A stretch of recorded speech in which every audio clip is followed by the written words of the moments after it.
That's a great clip, Adam. Great clip.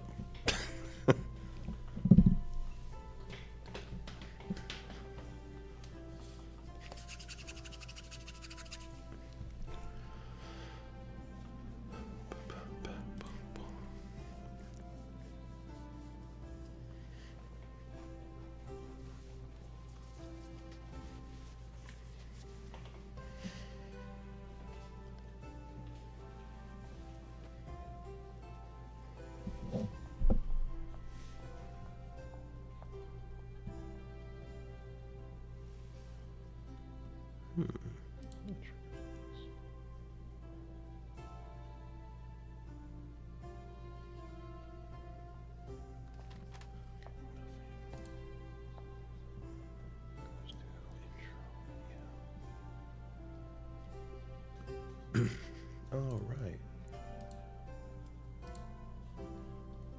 That would be nice to have.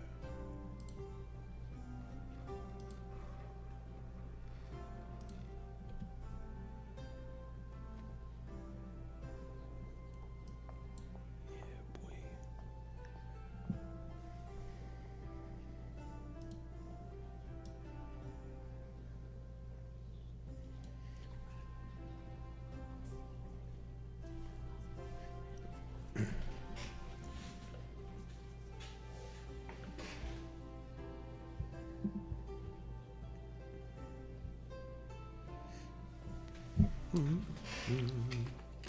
Oh, fuck. That'd be good too.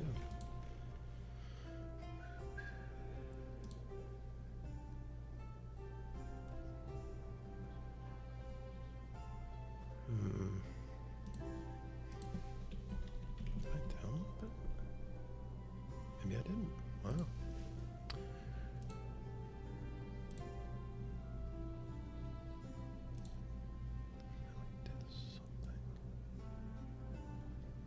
Yeah, probably easier to find it here.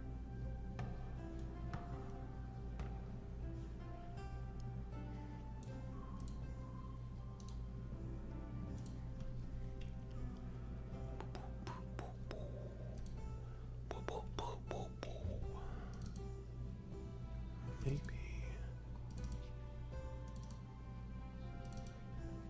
Oh yeah, it is there. All right.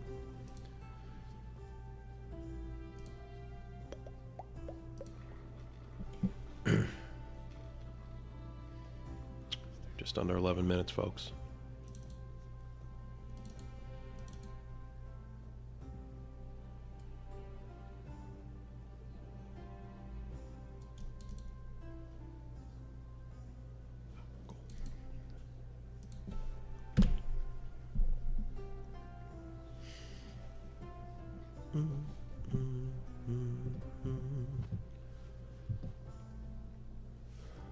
Let's see.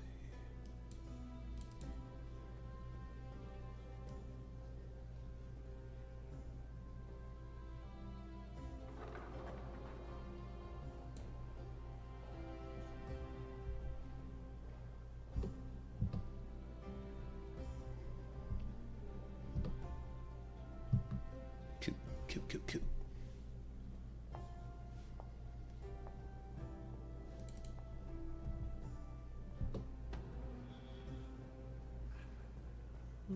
Let's change that. Just under 10 minutes, guys.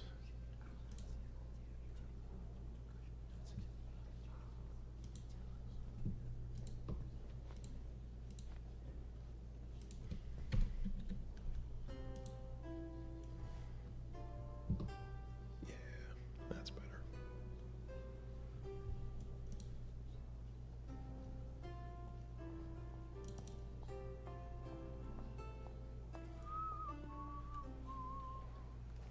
Oh, it is already there. Wow. Okay.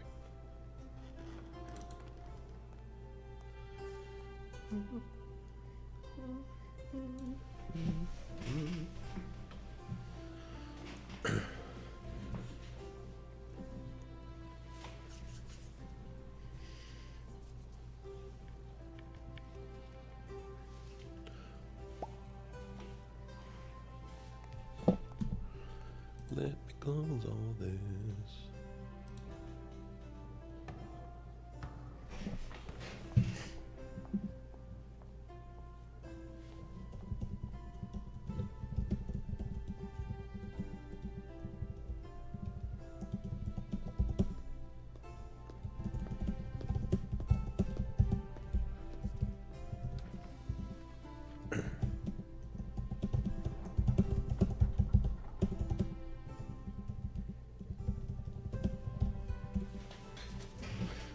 Ba-ba-ba-ba-ba.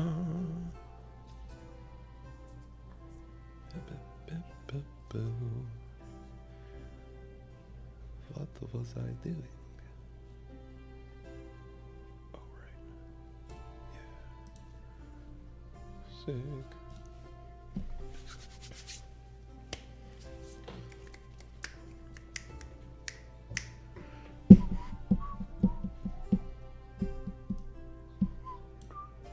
That also has, yes. Reminisce.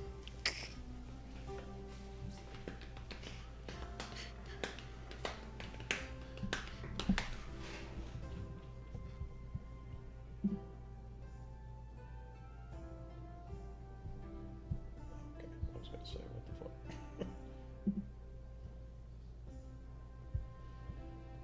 Actually, this here.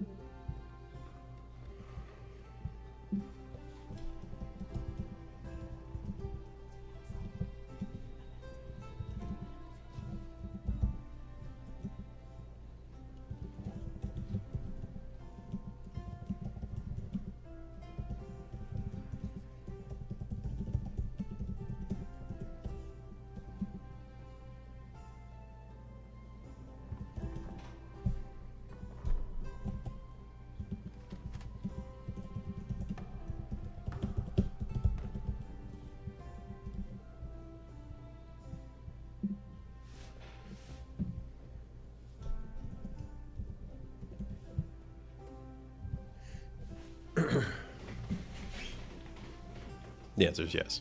Sorry, forgot.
And hello, hello, hello. Don't adjust your watching device. It is me, your director, Derrick, and I'm here to lead, yes, the reunion recap. Here we are once again. Yes, yes, yes. Obviously, we're missing someone down there, down there. He will be with us very soon, if soon is an hour. And but we've gathered everyone, even faces you thought you might never see again. Yes, indeed. Hello, hello, hello. I of course am Derrick, and I'm joined here by the party. I'm joined here by your game master Adam, and of course I have. There he is. Of course I have Alicia. I have Jasmine.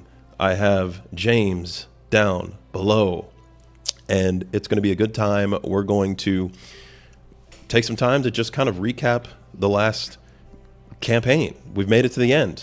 It's been another year, huh? Yeah. I realized it was a lot longer than I thought when I started looking back. Yeah. 20 sessions, 4 specials. Yeah. I mean, that's wild.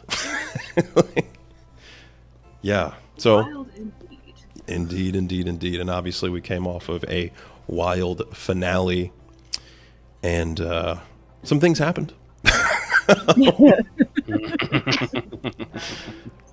And of course, some of you made it, some of you did not. Obviously, this is a campaign that everyone died at one point, so, you know, some more times than others.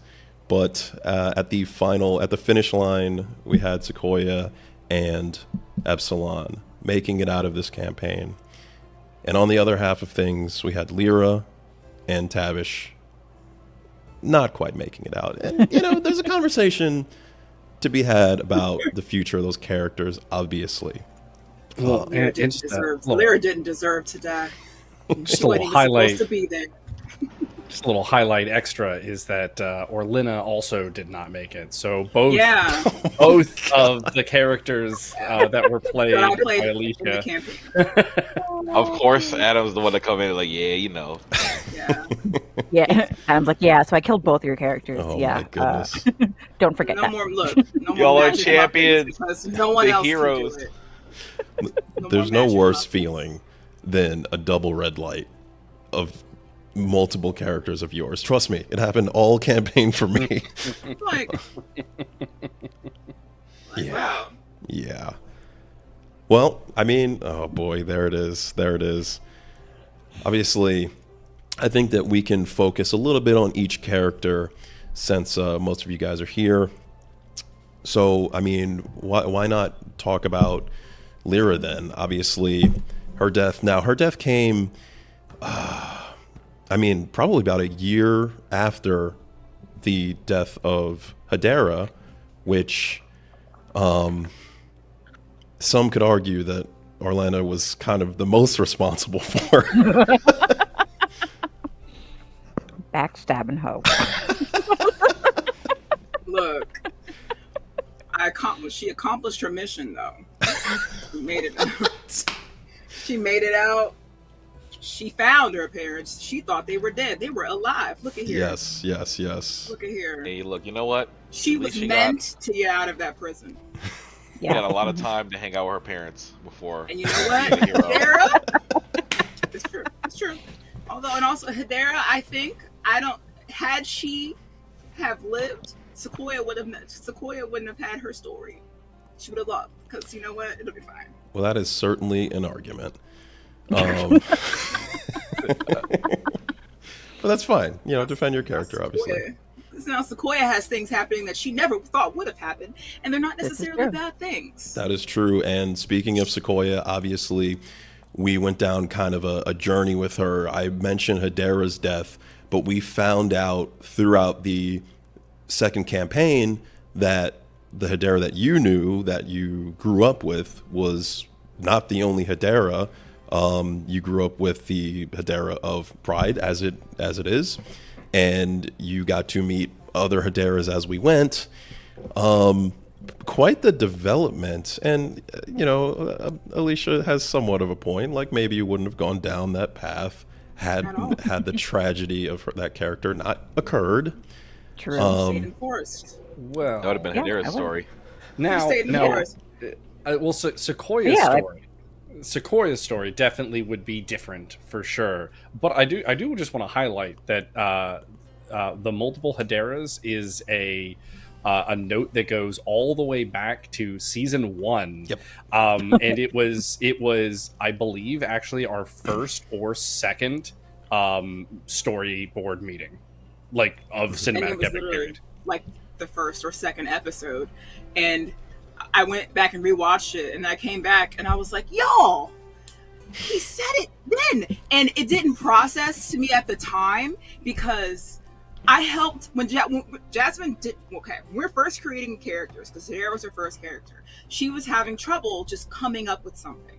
So she came over and we sat and we started brainstorming, and when we were trying to think of a name, literally I went and started looking up scientific names for different plants, and we came up with ivy, and this is where we came up with this name. I said, because there's these are called this. And so when he said that was something that was said when me and her were creating the character, so I didn't think anything of it. Nope. It sounded like that, so I was like, oh yeah, nothing. And Justin's like, oh hey. And of course what you're referring to is, I believe, early in this campaign, correct? Maybe like campaign or session 2 or something of this campaign. It was the first campaign. Oh, it was the first campaign. Okay, cool. Yeah. Where they went With to the the dragon. Shattered Pantheon. Yes, to see the summoning of the Elrose spirit. Yeah. This is also where the Archmage of Ambervale died, and Angwin came to replace him. And the spirit of Elrose called Hadera. Called me Eupadadafos. I'm just And at the time, I was like that. At the time, I was like, "That's a name. I'm not going to remember that." So she's just thinking, "Oh, maybe that's my real name." We didn't think nothing. I was just like, yeah, hey."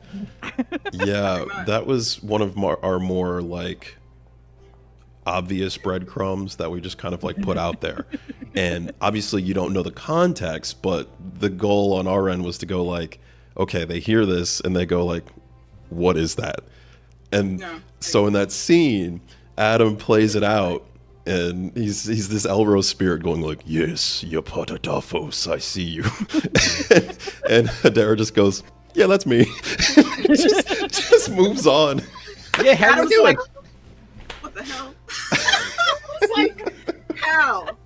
But, I was like, yeah, hey, sure. See, but then later when I rewatched it and I heard that and I came back, I was like, guys.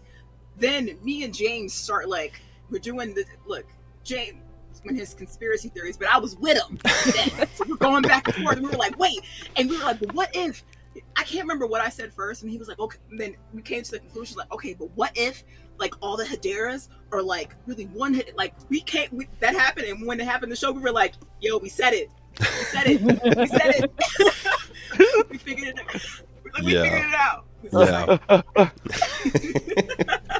And something that we tell these guys all the time as a party is that we don't change the plan.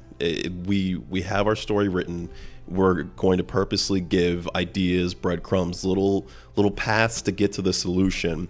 And the goal on our end is to make sure that things stay consistent, and that the story that we wrote is the story that we give them, because I don't know, it's cheap in our minds when we're writing to go oh, they figured it out, let's do something different. It never feels good. No. So we stick to our guns. If you figure it out session 1, it is what it is. Well, either you deserve it and I'm going to applaud you, or I clearly was just who's the bad guy, and walked in going look at me, I'm evil. That one, it's him. I'm you got me. After a while, I feel like we really tried to like pay attention to things. Like, oh, but Adam said this. Does that mean that? Yeah. I don't know. I don't know, guys. And 95% of the time, it does. Hey, look, sometimes it's gonna be But then we're backfiring. just like, when did the conspiracies like become two conspiracies? Never. That's our favorite Like in thing. when we found out, I think it was probably the Epsilon special. That Epsilon was his brother. Later after that, remember I told all you guys, I was like, yo, Sigma's related. And they were like, what do you mean? I was like, you see how they showed him they showed him in the intro song in the video, and then they flashed the other people. I was like, all of them, they're all your siblings. And he was like, That is literally some animation right there. Like, We you started, change like, the looking intro a up, little like- bit just to give you a little hint in Look. the intro. Mhm. So, all right, I'm so glad you said that because legitimately for that, it's like Naruto Shippuden's like it's like season 6 or what something like that. Yeah. Its intro. I was like, Derrick, watch the intro. This is what we're doing. Like, I want it to be something where the intro itself shows you where we're starting, where we're going, and the end, like one of like the big climactic end moments, and like that is like all wants to be in the episode. And Derrick was like, "Oh, cool. Let me just make that happen." But he did. Great. He absolutely did. But and I'm the songs actually were like super fire. I'm, Oh my I'm God. Appreciate you. I am very happy to hear that the inspiration for that intro being legitimately an anime intro was directly felt. So one, I'm excited that my idea panned out, and two, I mean, Derrick's effort Oh my Oh, god. like That was very clearly hit the mark. So Yeah, and we can delve into the specials a little bit more in just a moment, but I mean, we are kind of circulating another central character, which obviously is Epsilon. Epsilon gone down an insane journey. Starting out with crippling debt and ending up with a family reunion that you didn't even expect. Yeah, I know, yeah, right? Oh, and even your dad ain't shit. the he I'll dead touch on that. now. I'll touch on that. Yeah, The, don't worry about Oh, him. daddy. Obviously the story for Epsilon, and as we call them behind the scenes, the bastard sons of Typhon. Oh wow. We had to set it behind the scenes. That was on full display. Well, We all knew That's- that. Ah. that entire tale is a testament to when James just gave his story to Adam and said, I want my dad to be an adventurer, and he didn't meet his mom. And it's like, okay, bet. Hey, let me just take this real quick. And that's kind of the direct result of, when we sit down and we start thinking of how these stories can work, and sometimes we think of little threads that can relate to other characters, and obviously that culminated in something huge. What are you laughing at? I don't remember what episode it was, but when y'all showed the picture of Ravenna, I remember being like, "What if that's my mom?" Like on the stream, and I was like, then later on I wrote down, "All right, mother of monsters. That's Emma mom." Mhm. Yep. Oh, yeah. That. Oh The- no. Go ahead. the inspiration nod to that, by the way, is that if I'm not mistaken, Typhon is like historically like the father of monsters. So I just wanted there to be that little. The second you said I got to do whatever I wanted, I was like, all right, well, you named him, and I'm just gonna roll with it. So here we go. It'd be like that. That's what happens. It's true. Ravenna might have been fucked up, but I liked her better than Typhon. She actually cared about her kids. She was a Well- victim of circumstances. That kind Exactly. of He made her the became. She did directly make Upsilon with her hate and malice. It just happened to backfire. I'm gonna say that wasn't intentional. Not intentional. Just, I mean, she still cared about all of her kids, as they were. So, That's a stretch. I mean, there, yeah, folks. maybe like she didn't love them as much as her daughter, but like, Boy. Look, definitely had this is favorites. Definitely had favorites, this is art. Her, Hey, interpretation. I'd say Epsilon was definitely her favorite son. She loved Hey, Epsilon. let people Love redeem my Epsilon. family. All right, let them And redeem them. she cared about the others to an extent. Yeah, Epsilon's story became kind of an interesting tale of picking a side and not even necessarily like good. It was really gray. You know, there was an argument to joining either side, and obviously you had Darien that was kind of rah rah Typhon, and you had Rose Shadowbane who was rah rah Mervanna to an extent. And there were ups and downs with those characters, and that was kind of by design to make you go like, all right, you know, what should I do? And something that is consistent with some major decisions across the PCs in this party is that there were some pretty extreme choices that we gave to you guys that may have seemed like that's ridiculous. Like, what the fuck? I can't do that. And I can attest, every choice that we gave you guys was always possible. So, good example for Epsilon, you were given the opportunity multiple times to side with Epsilon, and we would have just let it happen. Like,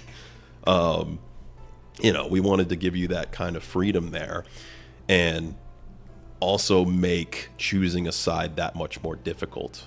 You know, there was Sigma talking behind Darian's back like he's hiding things from you. Don't you think that's weird? And it's like, I mean, he kind of is, but like, like, It's true.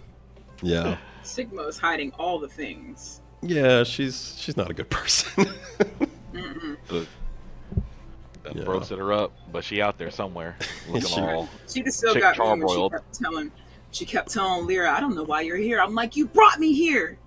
Well, that is You're the reason I am here. that is an interesting thing to bring up. Obviously, now as we know, Sigma is absolutely the reason. There's a comment from Ian Nace in the comments of our. He'll be here. I'm not gonna read that. Hey, I'll What a tell guy, you, he was though. I telling love how it. great Derrick's special intros were. Fabulous, everyone. Well, thank you so much. I mean, it was a labor of love, really. Labor of love and hate. It's fine. Whatever. One day we'll get this man to make another intro. Just so we appreciate Maybe it sooner every than you single think. Hey. Adam's like, I've already got him to make like 5. one. Yeah. That's what he meant. Yeah, That's right? what he meant, guys. The only thing Adam Love needs a now, new song. Adam just needs a steam whistle so that he can put me to work. Aww. Derrick is the sweatshop.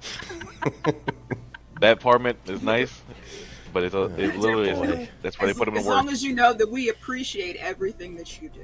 Well, that's very nice of you. It makes But it- also get back to work. Good job, Adam. Adam, good job. W press, Adam. Something we should talk about as far as Lyra goes is that there was a connection that I don't think may have gotten across as well. We definitely had the idea of Sigma pitching her for the party. As you know, that was a part of her intro. Lyra's intro, I mean. And I had an idea that may not have come across. It's fine. And the biggest reason is for something that we cut completely. And that is that Sigma used Lyra as a bargaining chip to get Okram and all of the Draklins to be on her crew. Because she warned them like, hey, listen up. One of the heroes of the Fulcrum wants to kill you and is not going to stop till you're dead. And guess what? We're against the heroes of the Fulcrum. How about we work together? And that's why they were working together.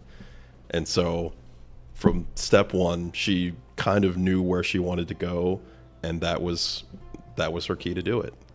So she needed the help. Like, And you know what? That's why when we went to go fight them, the Chimera and all them, that's why that man was just standing there not doing nothing. Because Lyra was not there. She was over there. I had the I hope she ain't survived that fall. The stuff that Derek's talking about, though, I mean, we literally had to try to summarize it into another episode. So that was like the little vision quest through the arcane that Lyra went through, where I was just tried to take what was originally supposed to be 3 hours of content in a special and just cram it into this. Like, all right, so you see these guys, and it looks like all of this has happened, and then so this character's here, this character's here, that character's, but they're not important right now. They're just in the background, but they are there. You do see them anyway, and I'm sitting here like looking at the time, like, all right, hold on, I got to get through how many other like interactions before 9 o'clock in our 5-minute break, Yeah, it was a lot. Chris in the background, good to see him. Said Lyra's not getting a special. Okay. Yeah, I mean, as far as I think that, Adam, we should talk about what did not happen special wise before we ever talk any in-depth things about the specials, and that is the reason why all the 3 hours of content that we squeezed into a little cutscene. We were originally going to have an entire special in Talmarin, which is the area that Breakspear is from, Right. and we were going to task all 4 of you to create your own Draklin. Oh, to man. God. I was gonna make all of you guys talk like this for a whole 3 hours. Oh my God. Voice gone. And you guys were going to fight alongside Breakspear to overthrow Talmarin and like take it. And it would have been cool, but by the time we got to it, it didn't work. It didn't make sense time wise and stuff. Yeah. And, Other Epic side quest that would have been. oh yeah. Other than the storyline implications, and one of the biggest missed opportunities is kind of what Derek was already talking about, with that we didn't get to really bring to light some of the extra like Lyra story involving Sigma and Okram, which was going to be like the subplot of the Talmarin episode. One of the other ones that I personally was heartbroken not to be able to do is that all of you were going to create Draklins that fought in this, uprising to create this freedom and to bring down this regime, and then you were all going to immediately go back to your main characters, attack the mud fort, and kill these characters. Oh wow. And I was gonna have you kill your own Draklins in my God. quite brutal fashion. Was the This man. Yeah. I would have loved roasted them it. up too. It would have been right at the time where like the song got cut off, and now they're all like kamikaze down to the ground. There was And you recognize that one. There was a slight nod to the fact that there was supposed to be 4 important Draklins. They were instead tasked to fight the loyal 84. There were 4 of the loyal 84 that followed Lyra up to confront Okram. And while you were trying to break in and do that, the 4 that were with you were fighting 4 kind of notable Draklins, and that was the description of it. And that was for no one but me. Like. It's okay. It's okay. That happens a lot. What's with there a picture? writing. Giggling at his own I'll joke. definitely go. Was there a visual for that? Because I feel like I remember seeing something with other Draklins. Draklins. There was like a little Draklin running party. I love Oh, that they run with their arms just tucked up, like. Oh. It's like those little green dinosaurs from Jurassic Park that like swarm. Oh yeah. Yeah, I don't know. You know, those little guys. Compsognathus. He just knew that off the Look top at of his you. head, by the way. Ian in the comments Kind of saying impressive. what we're all thinking. The breaks for a special and special that never happened. And yes, we mourn the loss of it. It was a great idea, but alas, Can I get something to honor the special real quick? Sure. Can I get the 3? We know what Breakspear sounds like. We know Ian can do the voice. What would have been our players God. here? Gotta go in order. Little Draklin voices. Can we get a taste of it? Let's go in order. Oh Alicia. no! Everybody, we gotta go and you take the city. Are you with me? Oh my god! Shit! Oh no! You know Oh, how I hard don't it have is for one. me to. I had know. a hard time just coming up with a voice for Sequoia. That's very true. Oh my gosh! Putting you on the spot. oh, and I'm over here like, I don't even know if my voice can do that. That's like my voice when I haven't been talking in a minute and there's like mucus back here because I need to drink water. I don't know what it would sound like. Just gotta imagine that you'd be smoking 30 packs of cigarettes a day for 20 years. It's like when I walk down the hallway, like, I'm like, oh God, I don't know what it would sound like. What should we have her say? We need a line. Oh, Yeah. the line should be, "I'm with you, Breakspear." I'm with you, Breakspear. Okay. Why does that sound like Roz? I wanted to Like give you your chain smoker vibe, you know. Literally, she'd be like, oh God. I'm watching you. Right, over here, literally just like that. I love it. Like, I mean, Okay. pretty much, like, I don't even. Oh God, I don't even know if I can make my voice do that. My Breakspear to me was always like one of the ghouls from Fallout. That was always the way I did it. Dang, old and wrinkly looking All man. right, well, let's look. I know James isn't known for his voices, but what's your attempt? I mean, That's true, but we love you. It's okay. you know. What's my line again? It's I'm with you, Breakspear. Yeah. Jeez. I'm with you, Breakspear. Oh, Hey! Not bad, not bad. And then by the end of the session, I'm not gonna have no voice at all. Well, look, it just gone. gets more authentic the longer the session goes on. Just coughing up blood at the end. Breakspear, go on without me. Why does he sound like an elder Dracula? Like, go on without me. The old man that he's comes over here like, no, he's like, get them off I'm my, coming, get them Elizabeth. off my lawn. Get off my sand. That's my verse. Say that's my sand. Yeah, because what the hell? Oh no! Oh, the sand is shifting. Well, that sand's my sand. Oh, yeah. It would have been a good time. Ian My says Dracula that. about to be mute. We're gonna sign language. We're gonna look at you. Oh boy. Oh boy. Like when babies are little and they can't talk and they just point and make caveman noises, like She'd be break tongue. Ah! Oh my God. because I don't have one. It's okay. So I'll work on that. I'm not. I'm a little oh sad. well, good. We'll come back to it. We won't forget. I know Adam won't. Now, speaking of grisly death, you know, what could have been with the Draklins that you could have created. Let's talk about the time that all of you did die. The first time. The end of the Epsilon special, pretty crazy stuff. What I will say on our end from planning is I knew that Adam wanted to go in with the intention of someone not making it out. Of course he did. Because of Adam, Yeah, he's always plotting on us to die. We know that. right? We know. However, I don't know if even he planned on a party wipe until it happened. He wasn't mad about it though. I was just like, you know when the idea of a party wipe hit me was the second that 30 was rolled. I was like, I'm gonna kill all of them. Oh my god. He said he was like, yes.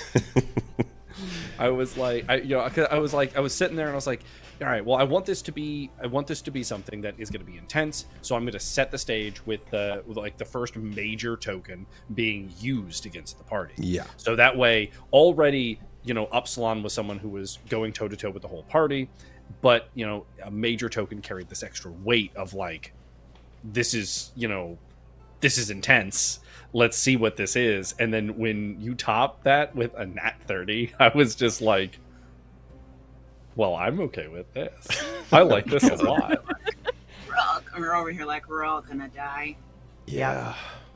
And obviously that led to everyone getting wiped out. But we shouldn't leave this moment without mentioning the I mean, the miracle that happened. 20.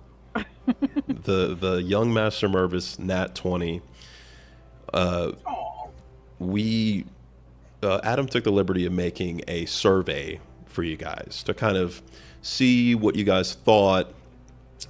Some of your favorite moments from the campaign were, some of your favorite NPCs and things like that. And I answered those questions myself, and we can touch on those obviously. But easily my choice for favorite NPC was going to be young Master Mervis. I mean, if it wasn't him, it was very few other contenders in my mind. And I wasn't alone. Jasmine and Ian both said the same thing, is they loved young Master Mervis. And same for Alicia. I mean, really stood out. And I think that the end of that session was where it started. You know, it's like he was cool to have around, and he was cute, but then he saved the party's lives. You know, he was obviously ambitious, and there was some stuff with Draven that I'd rather wait for Ian to be here to talk about. Yeah. But I like that. I really feel like he was someone who wasn't supposed to be that big of a character. He was just like, I want him to come with me. And Adam was like, oh, all right, guess he's coming with We me. have a habit of doing that to Adam all the time, though. That's your job as a party member in the game, is to bring random NPCs that they never thought would be important, and to try to spit up at every possible opportunity. And this what was Good probably Lord. supposed to be a somewhat insignificant character became like this. So that's just crazy to me. Yeah, But really cool. And there's parallels obviously with young Master Mervis. I think that he might sit at the top as far as the dice creating a character, but you can talk about Ace as well. Mm-hmm. And you can talk about Shawnee baby. Yes. Which, I mean, huge stories with each of these characters, whether it's conception or whether it's the execution. There's a lot to talk about. Now, oh my goodness, I went really far off of the topic of when everyone died. I'm excited. I'm just excited. Because there's one thing that we have to mention is the aftermath. Obviously, we ended the Epsilon special with everyone dead. And a little behind the scenes, a little inside baseball.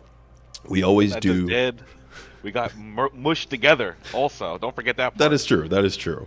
What was it you Mushed called it, together. Alicia? Sorry. The wraps surrounded Mervis. What Like What was it you Oh, called it, no. Alicia? It was like a juicy something or other. Oh no, I'm so upset. I'm trying because I showed up too.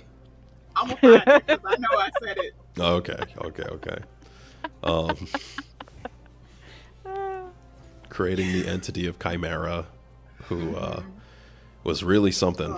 It took a lot of work to have AI generate that. Really? Yeah. Yes, Oh. a lot of work. And so everyone died. The inside baseball on my end, as you look for that description, because I do want to hear that, is we always debrief on Discord after every session. And I knew going into that debrief, I was like, uh-oh. We're all just And- like, Yeah. Yeah, we're just like, what the heck? Yeah. Adam, again, he was like jazzed to try and kill somebody. And so he gave me a heads up and said, like, look, if anyone dies, then we'll talk to them in the debrief and we'll let them know if they're going to be able to come back. And so we told everyone afterwards, like, hey, guess what? You're all coming back. yeah. But individually, so none of them knew that they were all coming back. Like, for I was like, real. wait, are you guys coming back too? You're coming back? We're like, None of you were What's special. happening? after we were like, okay, so are we gonna talk about it? Well, and I that's was like, interesting. I don't Yeah, go I ahead, don't go know ahead. if I want to make it. I don't know if I want to make anyone feel bad, but you know, I'm in there. Everybody was like, yeah, me too. You were like, yeah. And we're Yeah, like, all right, pretty cool. Yeah. Yeah, we we thought it was funny. We didn't know if anyone would reveal if they were coming back or not, with the idea of like the private message, like you're gonna live another day or whatever we said. Okay, I found. Okay. Okay, So here we this go. is Here we what go. happened. So when Yeah. I was like going over like the summary of what happened with everybody, it was the Epsilon special. It says Cinematic Ginyu Force, the Mother Hell yeah. Spawn, Red Hulk Jin, Go Go Gadget Roscoe, Young Master Mervis was Young Master Mervis was slain by Epsilon. We got our asses melted together and hurled into the grave, also by Epsilon. Prisoners run free. Easel fucked up Herman's hollow guards, standing watch. Angwin struggles. Darian is in despair as he sees our juicy, forced teamwork. Oh Forced my god. teamwork. Juicy forced teamwork. That was my summary of the Epsilon special. Yes. And obviously, since you guys all came back, you all had a special way that you came back that we should talk about. This was kind of a writing challenge, especially. I mean, let's just go right with Lyra. Is you went down this insane journey that took you into a fucking witch's realm, where you met the obnoxious Auntie Kala, this like insane witch-looking lady. And Go ahead, show her. Go ahead, show her. all right, I can do it. Hold on. Slightly creepy. I usually am not stalling while I'm finding images. It's okay. Usually that's my job. Yeah. Auntie Kala, there she is. Oh, Hip no. hip hooray. I'm not gonna lie. When I first saw that picture, what I figured out later were earrings. I thought she was like drooling, and I was terrified. Oh, Jesus. Yeah, I was like, what is dripping from her face? Hello, dearie. Yeah, like she. Oh, had a- and Adam always does the crazy eyes when he does that character. He's I feel like you have to. It feels Yeah. necessary. Which You was do. harder than I thought for an extended period of time. Like Yeah. there was a point where I was like, we were on a 2-box screen, I remember, and I was like, all right, I was like, I'm done talking as this character. I need to stop. And then all of a sudden, I was like, all right, and as so, and I started to like go in the next scene, and you're like, oh wait, hold on, I want to ask that character a question. And you started talking to her again, and I was like, He's like, okay.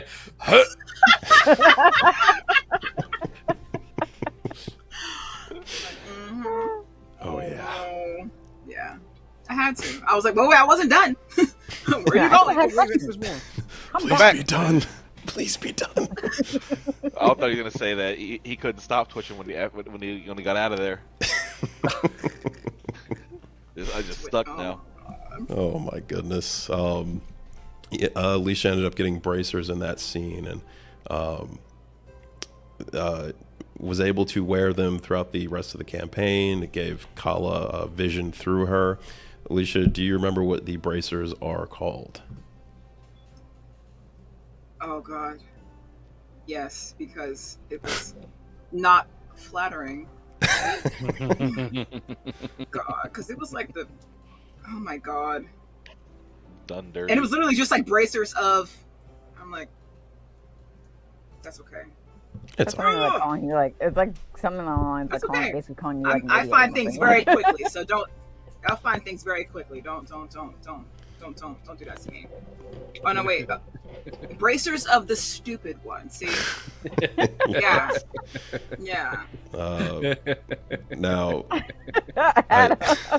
Because I had a -1 to all knowledge rolls, and it was funny because right before then, Adam was like, "Yeah, y'all should do more knowledge rolls," and I was like, "I have -1 already. I'm not rolling shit." it's fine. Yeah. Like you say that after I find out, I'm like, Now, to be fair, the bracers were not meant to call you a stupid person. The background on the Auntie Kala character, she used to have a minion called the Stupid One, and he wore those braces. But, anyways. didn't feel any better.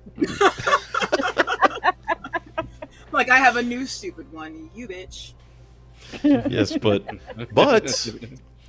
if we're jumping back to talking about the end of the campaign, that alliance, if you will, with Auntie Kala may serve to extend the Lyra story in some type of way. I don't really have answers because Adam has all the answers narratively, but as you recall, when we got to the end in her final moments, she got to talk to Auntie Kala and talk about Valkyrie as well. So I want to give you the floor a little bit and ask you, as far as Lyra goes, where do you think her story may go? That was part of the reason why at the end of that last episode, they were like, well, what? Everyone had in their little sidebar, like, I guess, like a temptation of sort, they had to make a choice. Yes. So they're asking me, like, what was yours? I didn't want to say, because in my mind, I'm like, I know that things could still happen. So, essentially, Auntie Kala made it seem as though if essentially that if something were to happen to me, that there is a chance she could bring Valkyrie back and like Lyra be the vessel, essentially, pretty much. So Lyra wouldn't necessarily be there, but Valkyrie would be able to live on through her. Interesting. And she basically agreed, kind of like, yeah, no, like if she could still live on, that's not really what she wanted, but she also still wanted to save her friend if she could. That was the reason why she was there. Yeah. Because of what happened to her friend. Quite the, sacrifice is kind of the story of Lyra by the end. Mm-hmm.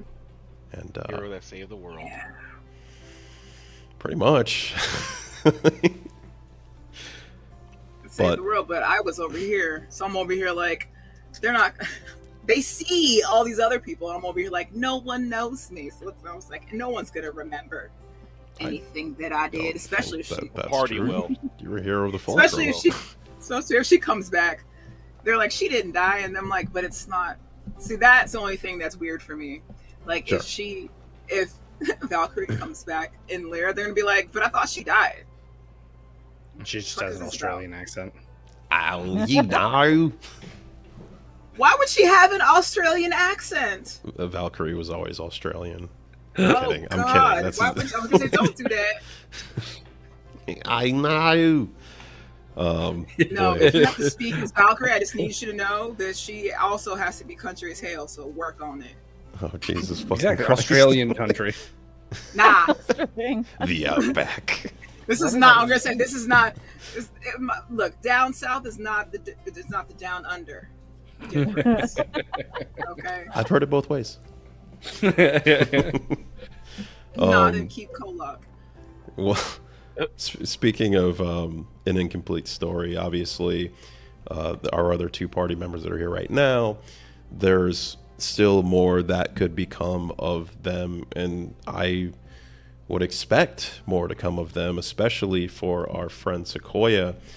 Now, Jasmine, I have to ask you, some things happen by the end of that finale, and I don't know if you got a chance to watch the whole thing just yet because you are very busy in your personal life, but you did have a very cool contribution to that finale, which I think was one of the cooler things we've done, is have you play the four Hedera's that were inside of you. So fun. Yeah. I did. I watched it. The Hedera squad. That was a lot of fun. I was like, man, I wish I'd had like more time to like plan that and like,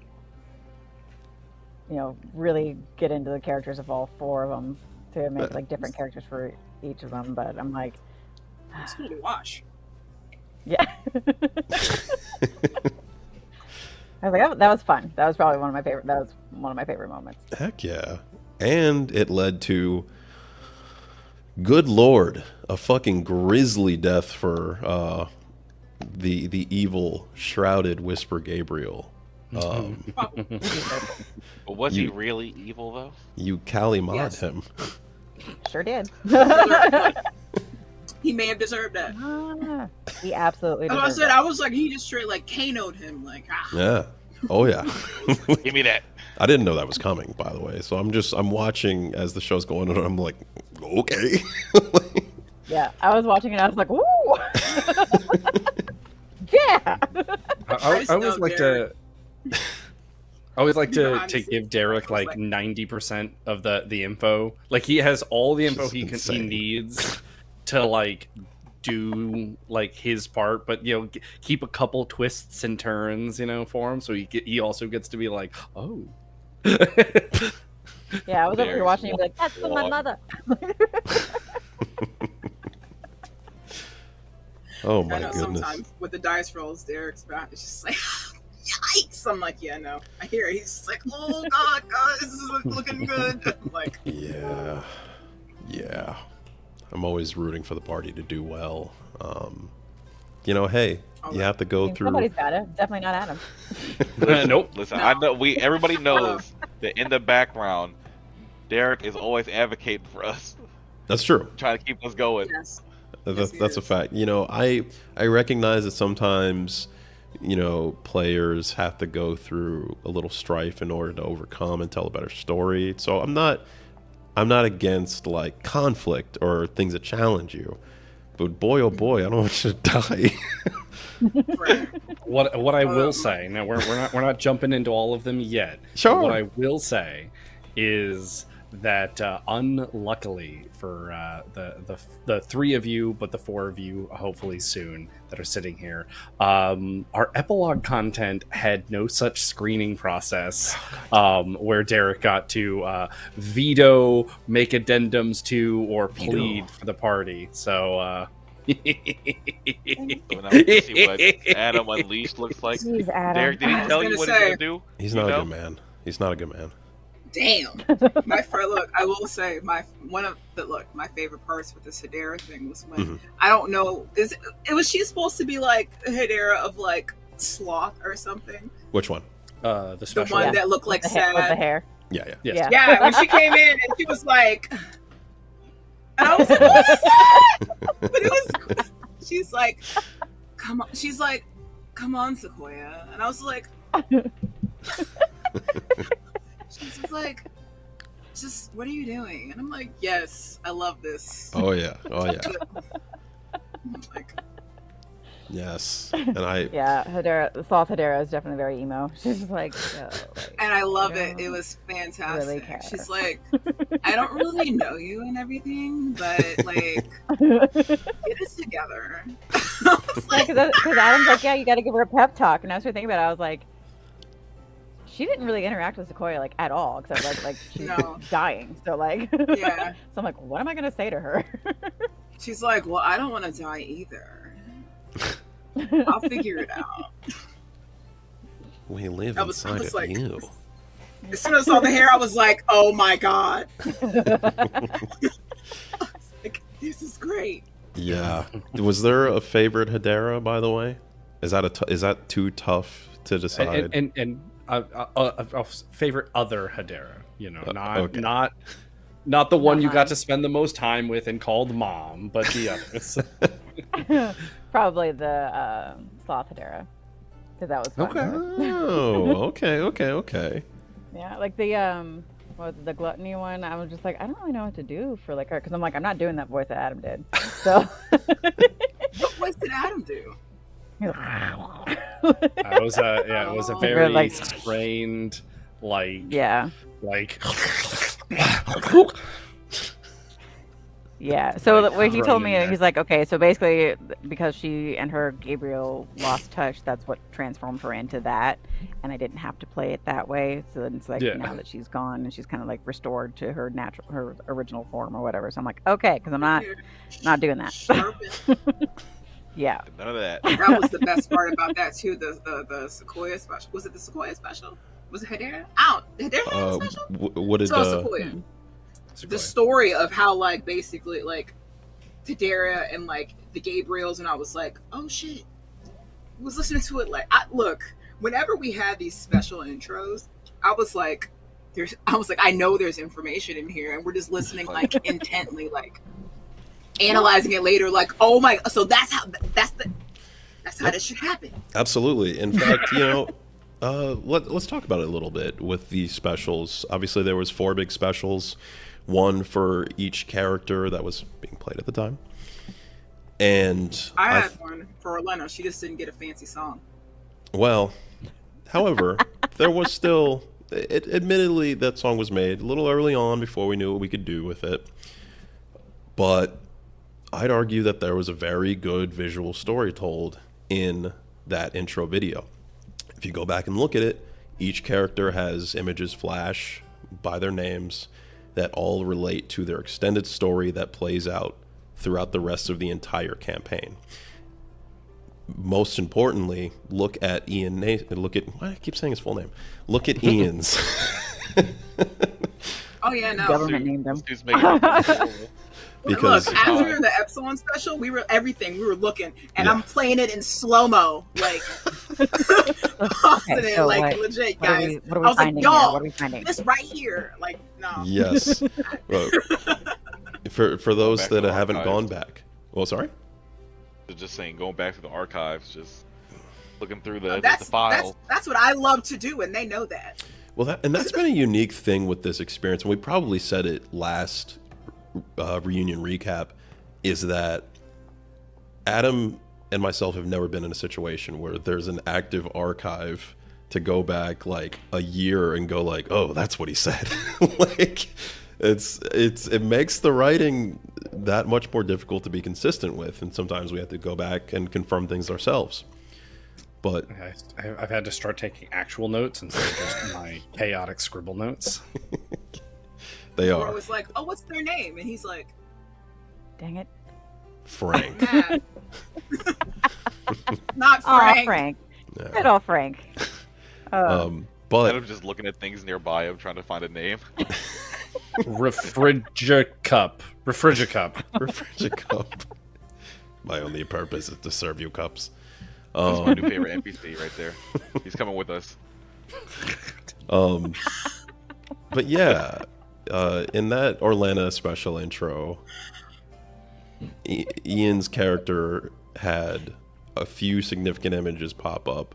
One of them being God's Rest, where he launched the weapon, and the other being Yapata Dafos. We were Yeah. wondering why. We were like, And that was done so early in the campaign that I was like, Adam, I don't know if this is too much, but I'm going to do it. And yeah. but that, I would say that didn't go unnoticed. Sure. Just didn't know why. Oh, sure. That's always my intention. But we couldn't ask because it's not like you were going to tell us anyway. So we were just like, I guess we'll find out. There you go. There you go. You know, I like to create a little intrigue. Little confusion. The Orlana special in general set up a lot of, I mean, even just throughout the special, not even just its opener, set up a lot of the storylines that were to come. I mean, you got some of the breadcrumbs, of course, with Hedera and her spirit fragment that was waiting. You got some of the answers with Orlana and some of the stuff that happens with Anguin throughout that special. You got Lambda. Epsilon interacting with Lambda. Admittedly, at the time, it was just a big shiny golden ball of what is that?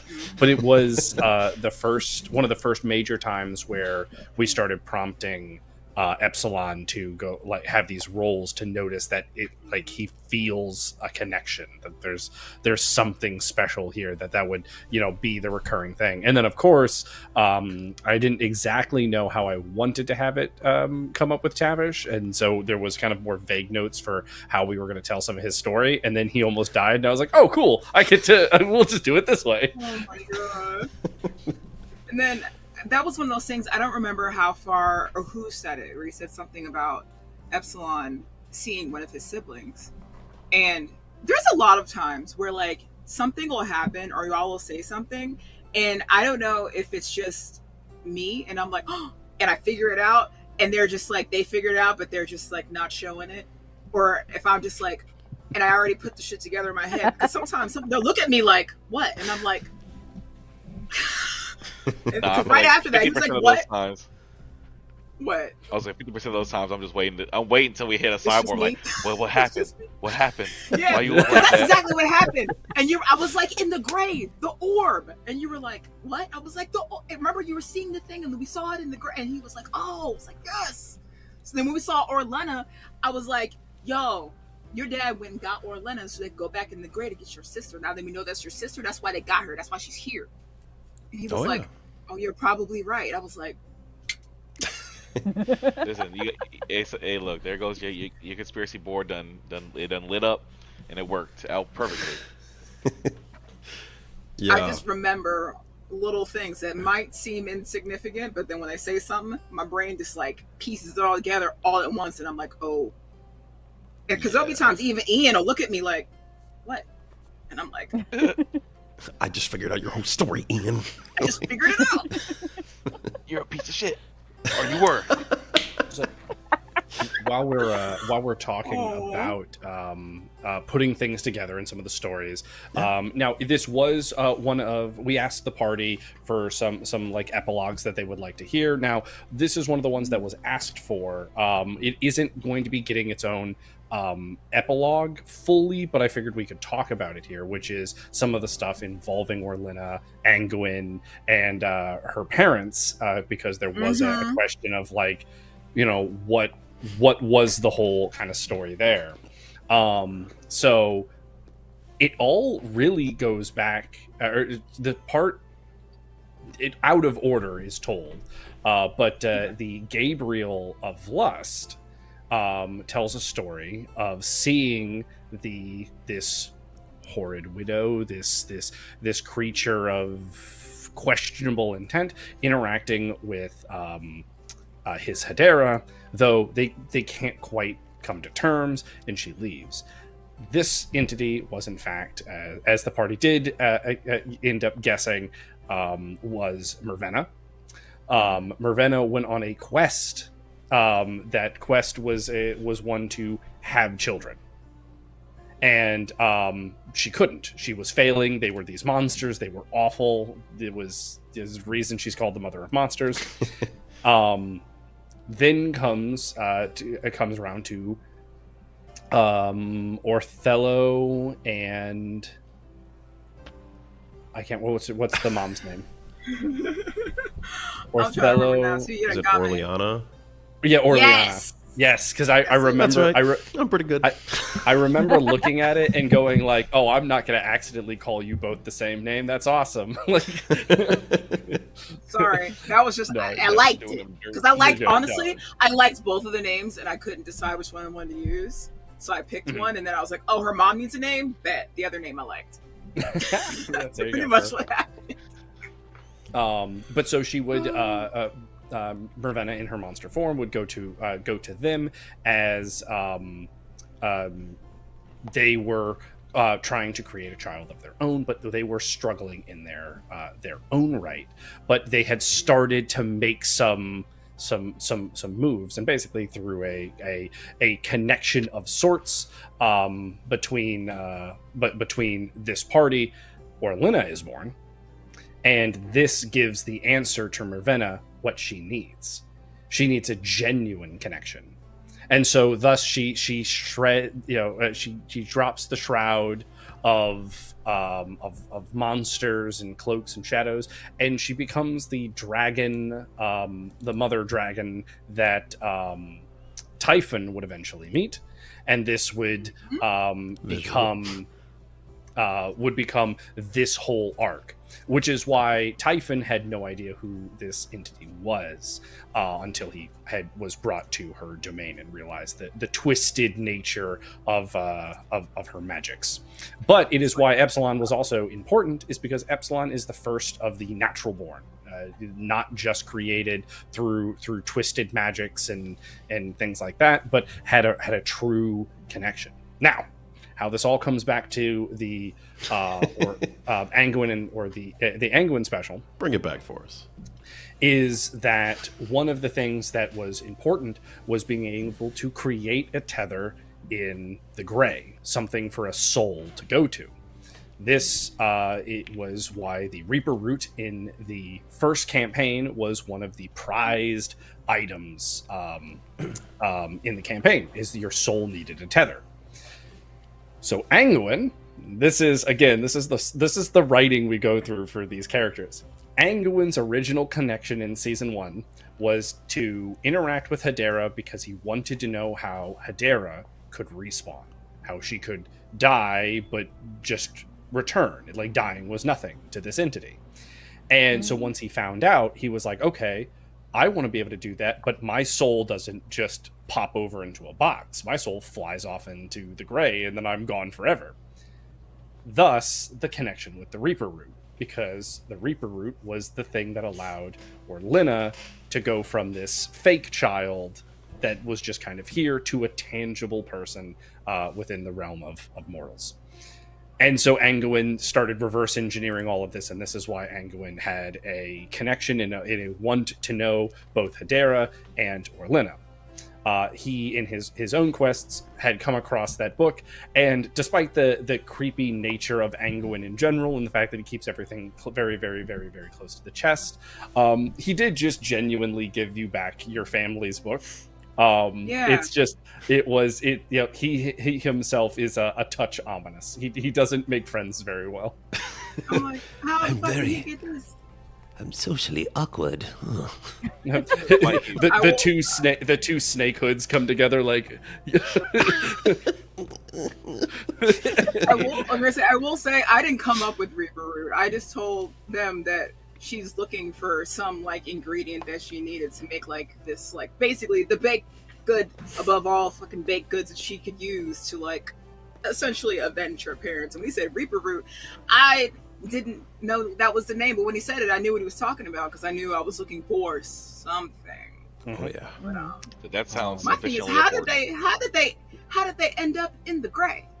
So now some of this goes into a territory of I can't go full into that because there are some aspects that touch other storylines that are yet untold. But one of the things that I can touch on is that the two of them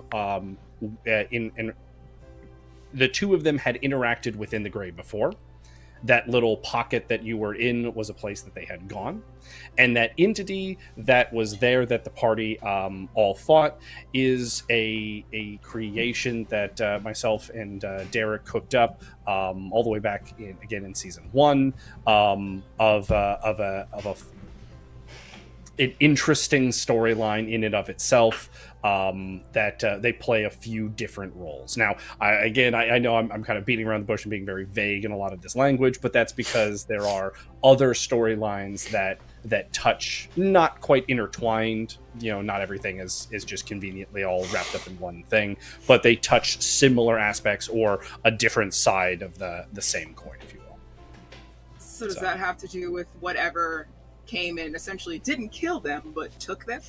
Mm-hmm. What I will say is that entity you fought falls under our astral category. So if you've ever looked at the the faith tree, astral is one of the aspects. Astral represents a divine entity, something that touches the same level of like deific nature as some of the other gods that you've interacted with, but that is not of the natural order of the world. They are something from like outside of the constructs of this planet.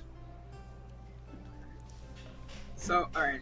Well, okay. Wait. But I was talking about, was that the same thing that actually took them from the house?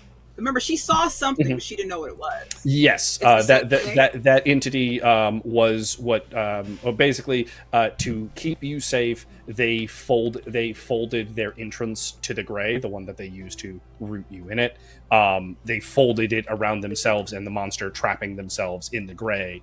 Now, they thought they were sacrificing themselves. They thought they were going to die having done this. But the two of them, because in the gray, they were in this pocket of unnatural and they don't belong. It breaks the natural cycle and order of things. And thus, they were put into this constant, ever, running battle, fight, etc. And that's why the Reaper was very happy that the party got rid of both them and the anomaly, the monster, if you will, because Please don't get them. it was breaking the natural cycle of the gray. Mm. So Get them outta they here. They weren't don't belong taken here. at all. Running. They left and they took the monster. So they're okay. Well, Exactly. they just left me. So, It's like they just left me. They What to say, protected dear? you, but all right. What happened? Yeah, I know, but I guess I'm just thinking at the same time. I'm over here like they just assumed everybody. That's what. Well, that was one of the questions was why did everyone let her believe that they had died, but no one probably. The TLDR kind of version of that would be that they didn't exactly go around like exclaiming from the rooftops like, "Look at our magically born daughter! That totally wasn't part of the natural order. We totally defied all reason to have this happen. Hello." And so because of that, there were certain secrets and things like that. And then when you're in a community and a giant monster shows up, starts destroying everything, and then you're like, 2 people are missing. You're like, oh, they're dead. There was a giant monster.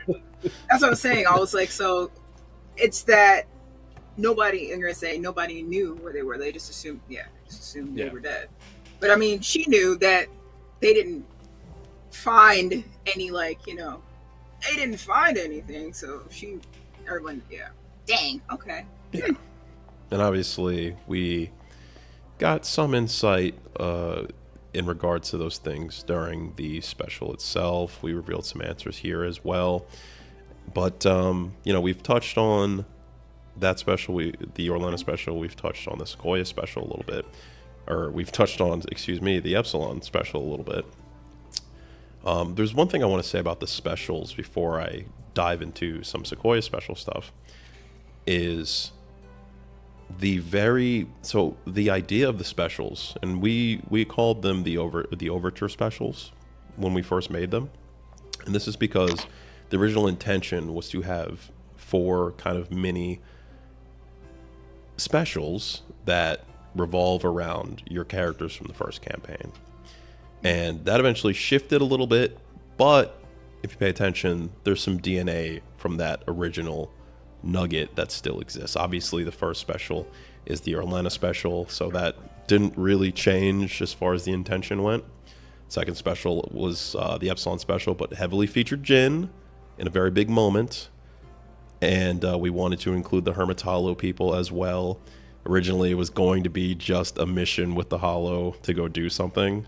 And we added the party to that and went like, oh, that's kind of cool. All right, fun. We, the other thing that we were going to do is we knew that the stories of Tavish and Sequoia kind of touched, and we knew that it revolved around Hedera. So the Hedera special was originally going to take place in God's Rest, where all of that happened, and it would have been like freaky and chaotic and stuff, and there would have been hallucinations to learn more about the backstory of the characters and how they connect. And you might remember that that's kind of how the Tavish special went. Speaking of Tavish, there he is, baby! Get everybody here all right. Oh, just don't scream. I'm sorry. Volume just a little higher there, fella. This is why we sound check before the show. I'm so sorry. You're sounding very digital, sir. Yeah. I don't know how to change that. Here we go. Yeah. Oh. What it? Say something else. Did that help? It helped Immensely. incredibly. Immensely. Magic powers. Ian didn't drive. Hello. He actually ran all the way home. He sounded like he was I running through a wind tunnel sprinted to when my they started talking car. at the beginning. I hopped in my car. I ran 2 very suspicious lights and then ran into the house. So I'm here. I Please gonna said I kick would be down the here in door. 10 minutes after the hour, and damn it if I didn't. Oh my goodness. Well, He it's said I am exactly as late as Sorry, I I'm said. taking off. no worries. I- It's excellent to see I you, am Ian. never late. I arrive precisely when I mean to. You are not a wizard, good sir. Do me a favor, kill some of that headroom for me, pal. Oh. Thank you. There we go. We love it. We were actually just getting to start to talk about the Tavish special and how the original idea that we had for what was originally called the Hedera special is something that we kind of translated into the Tavish special, where you guys had a lot of insight on the connection between the two characters going into that already, but we treated that Tavish special as like, no questions go unanswered. Like, we know what's up now. Like, you know the history. Down to the point that the song for that special was like, this is what's happening. Like, or we consider It was, yeah. it was definitely like a prelude. Like, we're going to tell you what happened, and then we're going to show you what happened, and then at the end, we're going to summarize what we've said happened. Yeah. For any student watching, that is exactly how you should write your papers. And then we even followed it up with the exact next intro was like, I can't believe that just happened. That just happened. Let me tell you about what just happened last time. Yes. Like, oh shit, guys. Yeah, Now, before I go into some of the music, since you're now here, buddy, I want to pick your brain after the end of the finale of Campaign 2, the Fulcrums of Choice. And I want to ask you, sir, did Tavish somehow get the happiest ending? I think Tavish gave a happier ending than what he was receiving. Okay. I think that the way that I was walking into that ending really with Tavish was, how much does the family that I have found in this new life that I've been giving, how much does that mean to me? And am I willing to condemn it again for a small slice of happiness for myself? Yeah. No, that's some great role play. And Tavish was really struck with that, because it was like, am I really gonna... I threw, the last time I was alive, I threw the world into the times of darkness. Am I ready to do it again? And it was just like, oh man, if I do that, he has learned nothing. Nothing. And I'd like to think that along the way, it was like, there was enough roleplay to kind of show, like, Tavish started off wanting to keep everybody at a distance, and like the unfortunately lovable characters that you are, you weaseled your way in and made him care. And so it was like, am I gonna do that again? I'm not gonna clean it up, because I didn't clean it up the first time, but am I willing to do it again?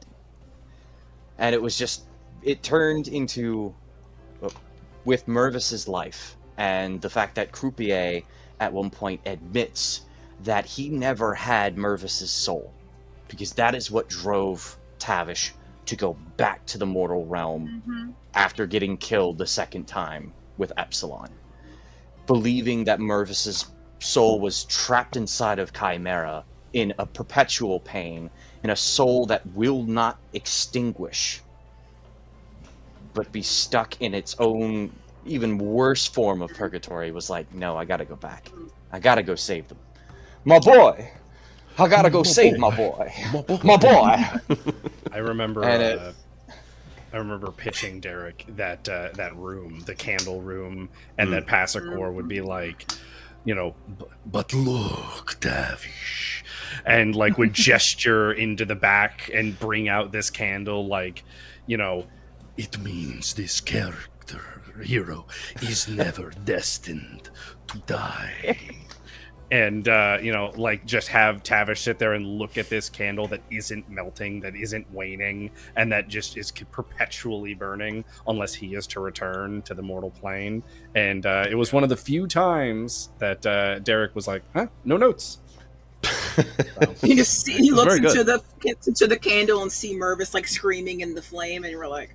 Oh, that got ad-libbed, actually, because I remember Ian was bringing it. In fact, everyone brought it, especially one in the rebirth episode. But Ian in that scene was really bringing it. So I was like, "Oh, all right, here we go. We're zooming in." And I did the ad lib for Mervis wailing in agony and torment.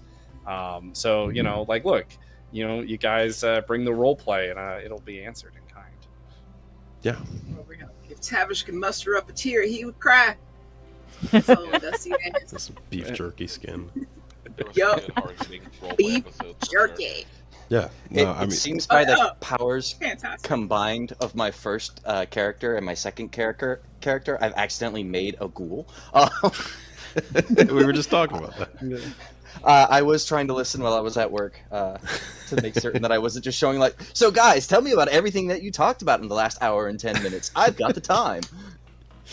Oh my goodness. Well, I don't want to gloss over though in that rebirth episode. Like Adam said, everyone really brought a game, and it was helped by the decision on our end to give you guys difficult decisions. I know that for Sequoia, I believe, and correct me, Adam, if I'm wrong, or Sequoia, because you were there, that you came face to face with Hedera, who offered you to sacrifice herself to let you live on. Yeah. Hedera offered, like, it was actually I think it was Adalpo kind of was trying to influence her, where like Hedera has to be the one to live on, and like I can sacrifice myself and Hedera can come back through me, which I think actually was one of the choices at the end of season 1 too, where it was like yeah, and then Sequoia made the decision to do what she knew was right, and like her mom wanted her to be her best self, so she's like, you know what, I'm going to go ahead and take the mantle up of being the queen of the forest. And no, for sure. Fill those shoes. Because I'm like, if she said, if she's offering this, your mom, you're like, I guess that's probably what she wants me to do. So let's do this. Well, and at the same time, it's interesting because you guys brought up that it was the same decision from the first campaign, but it was from both sides of the equation. So the first time Hedera had the option to take that body and keep going, and she chose not to. I believe that is the morally right decision. And then fast forward, Sequoia gets the same choice, Yeah. And I believe she also made the right decision. It wasn't easy, but that's Fulcrums of Choice, baby. We want to have hard choices. But it just it's like poetry, it like rhymes. And I just love that that story could come full circle to play into the Sequoia development, and that was all the intention, and I'm glad you didn't go insane and pick the wrong choice. And then that just reminded me, just because I was thinking about Shawnee. Sure. Before I was like, Shawnee's gonna be her Gabriel. Was he already gonna be her Gabriel? That is a phenomenal question. That is a phenomenal question. And I think that they were saying that like in the beginning because of how like drawn to me he was, and I was like, no, I can't stand him. I was like, oh no. So we should. Everybody had it up. Everybody had it up. We should have a moment to talk about Vice. Now, Vice was a Derrick creation, my first big writing challenge, and boy oh boy, the goal of Vice was always to. Sorry. We burnt it to the ground. A little. But the mission of Vice for you guys was always to be morally tested. how far could you go before like you succumb to the corruption of vice? And what do you do Not to far. like stick to your morals and like be a hero through this and go like, no, fuck you? Not much. And the party proceeded to fucking and justify the means, fucking greater good this entire city. Now, and something I want, and this is something like Derek's always been a little. I feel like he skirts around it because he didn't want you guys to realize. He gave like a full on like PowerPoint like visual to Vice. He was like, all right, so there's these 4 leaders, they all conduct this. You don't I didn't have to make up anything. He was like, these were their voices, this is what I was thinking for them, this is how they would act, this is like how they would run their territory, these are some of like the types of characters that would be in their territories. I mean, he had this whole like dissertation of, I was like, man, I don't have to do anything for these episodes. I just have to show up and go like where's my script? Here we go. Like, I mean, from top to bottom, Vice was very planned out with a drove of options that the players basically decided to hold down the acceleration on their vehicle and just plow through every wall as Derrick's like, no, the nuance, the subtlety, the storytelling, as the players just kept going. You know, I feel it's like something. Lyra would have There's no done wrong, well. and to clarify, I will say there are no wrong choices. Like it is something that we have learned we need to plan for. Is that like, I mean, you don't know what your players are going to do. Sometimes they just decide they're going to start just beating up a dude in the back room of a nightclub. Sometimes you gotta Apparently we beat are up a guy in the back unpredictable. room of a nightclub, and then you gotta put him inside his dressing box, and you gotta roll it Stuff down him the in the street, and chest. put him in the ball gag on him, and just roll him down the street secretly. And a fun wave fact- at the detective when he stops you guys to ask questions like, "Hey, what? Hey, Lavender, how's it going, buddy? There's nobody in the box. I swear, you can trust me." That was another one of those times where at some point I was like, oh, and y'all were like, what? I was like, that's Indigo's dad. And y'all were like, The colors. Yes. Oh yes. The way that he talks and narrates, that you feel his emotions instead of actually having a conversation with him. And I was like, son of a bitch. He's probably right, Yeah. but fuck. when he explained, yeah. Immediately turns And then- into war mode. Then the locket that had IL. Initials. I was like, Yeah. And I was like, oh my fucking god. it's like I told I'm y'all. sorry. Oh my god. No, what he said when he said something about like what it was that with me. Something he said about I don't remember exactly. It was His- something like His basically like, daughter like went to basically the- like he told her like she should have never went. And I was just like, oh, there it is. Do you remember how he said it, Adam?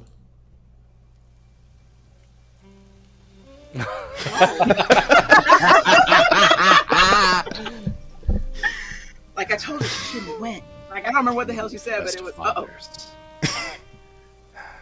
Was always filled with regret. Couldn't live up to the vision that my daughters had of me. So much so that they left.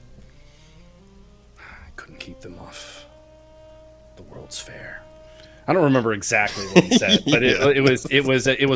I remember that it was a monologue where he was talking about how he didn't live up to their vision, and so they pursued new No, for new sure. And pastures. as soon as he said it, I was like, and that was one of those times where Ian looked at me like, what? Cause Ian be the most. He'll be looking at me like the fuck is wrong with you? Because you make this like, The because like you do this gas, it's like, and I'm like, bro, what happened over there? Look. Is everyone okay? so You should know by now that Wait, anytime I wait. do that, I figured something out. Yeah, I have now learned that it's the sound of an thinking- epiphany. She gives that's a raven face. for real though. Yeah, pretty much. Um, Literally. What were you saying, James? I was just thinking, it is unfortunate that we never got to see Breakspear meet Lavender. Like talk, like you know what I'm saying? So well, on that kind of like, or adjacent to it, like this is like how Vice was planned out is before we even got to Vice, when we were just kind of like pitching ideas of what the story would be. We had once we locked into we wanted to do an Escape from Vice episode. Vance is in the like our planning notes for like what would Vance be doing in the Escape from Vice. And Somebody done ratted that man out. And we did not expect him to be beat to a pulp, dragged through the city, and handed to Vito and ratted on to Vito. Insult to injury, really. Hey, yeah, this guy tried to You should have escape, known. and we got him. You should have known that Leo was going to say something. I don't It's so know if funny. I should have known that. What? It's so funny that y'all planned for this man to be alive, and we pretty much just said, "No, you have to kill him." Nah. Yeah. How about And- nah? We will wear his bones.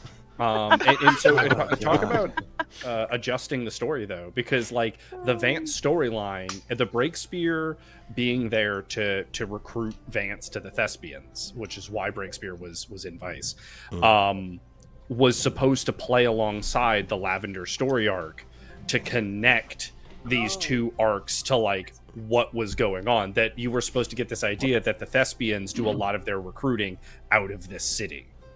That makes sense. And that was supposed to be this story that kind of played through the episodes that I then had to like have. I was like, all right, well, I guess we have to have Breakspear like confront the I was like, why did he part talk of the to me? party, because like he's like, "Too stupid MMA heroes. Why'd you guys kill him? Like what the like And he's what?" talking, and then I'm like, I'm over here like I'm the wrong one because he's talking to me, and I'm like, I have no idea what you're talking about. Well, see, you know, We're over but, here, we're gonna deny. We're not. Oh yeah, no, we stuffed them in a box. So the adjacent storytelling was the reason why more of the Lavender story came to, or not Orlina, but came to Lyra, and why Breakspear's interactions were with Lyra is we wanted to subtly start painting the picture that Lyra was involved, storyline wise, involved adjacent to the Thespians. Yeah. So that way, as we approached the Breakspear special, and that all came full circle, it was meant to kind of be the moment where it was like, see, Lyra belonged all along. Yeah. Yeah. Well, she always, Yeah. I guess she always kind of was though involved with the Thespians to some point. 'cause Yeah. that was the Yeah, whole reason absolutely. Why she came to Amberville to begin with. Mhm. But I I'm thought just about like- something too.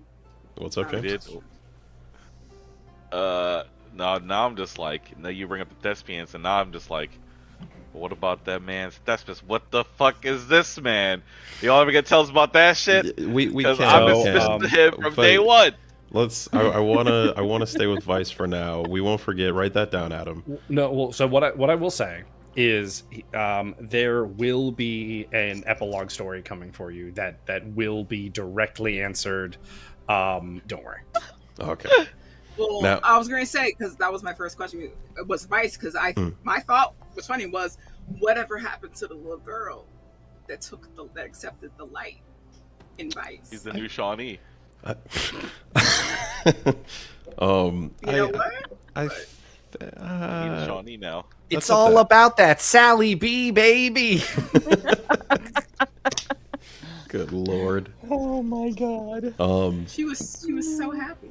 We touched on the Vance Vice quest, which I believe I called the Flying Crooner, which is a play on a skit from I Think You Should Leave. It's fine. I wanted to share some of my notes because I write notes for every session. And let's see if this will work. This is my notes here. Oh, A small section, the orange writing showing options for the quest. So there was options for if the party sides with Vito, for if they flip sides and side with Lady Azure, and if they decide to just be good people and rescue Vance and destroy the blackmail that Azure has against him. Obviously, that last option was always going to be the hardest, but it was always an option. So, just a small taste of some of the paths that we were looking to plan as far as Vice goes, and the paths that it could lead you down involving other leaders. You know, if you would have found yourself on the wrong side of Vito and Lady Azure, then suddenly there's a different leader that might come to you and go like, look, I see you're having trouble and I want to forge this alliance with Ambervale.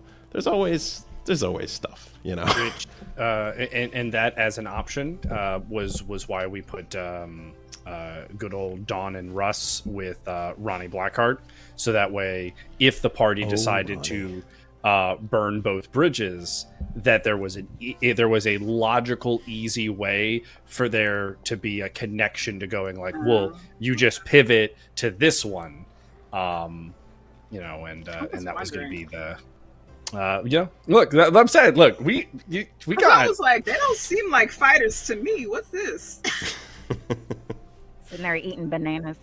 Banana. Right. Fucking bananas, Expensive man. ass bananas. My Almost bananas cost him his that, life. that taste like vanilla ice cream, and they're blue. Oh. Well, speaking of Like that, I said, almost with cost him his life. Like shit. we all just happy with the crippling debt to have a reason to send us to advice other than work. Oh, it's great. Fucking bananas, man. I Yeah. don't believe that shit. As soon as I heard about that, I was like, Glad oh you didn't my open the bag. God. You would have That'd have destroyed been half tragic. those bananas. See? Tragedy. Oh my goodness. But the big highlight of Vice, I think we're all on the same page here, is Shawnee, baby. Yes. It's that Shawnee legacy, baby. Yeah. That every time he's brought So up, irritating. So that shit annoying. right there destroys me every time. It's like, yeah, good, you done good, you're good in the end. Begrudging respect to you, but goddamn, boy, get off the airwaves. So Shawnee Oh, God. is a character that we definitely adjusted to the gameplay. To say it lightly. Shawnee is a character that I played personally in a different game. And Shawnee was a character that I played that I think my GM in that game challenged me to make.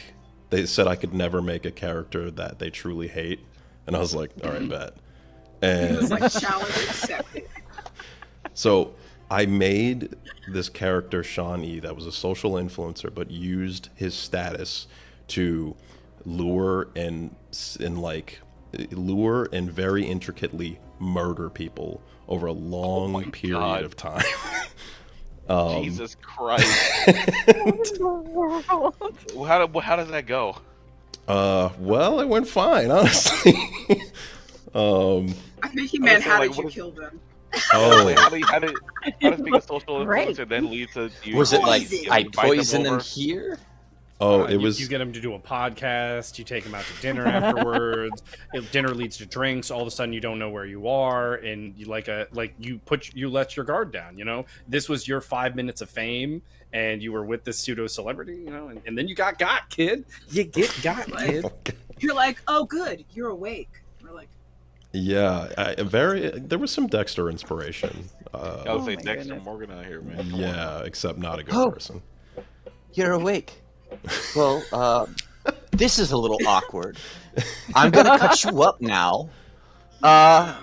Just be as quiet as you can for as long as you I'm can. gonna say, try Got not it? to scream. Yeah. Oh, it's fine. You don't have to scream. They won't hear you.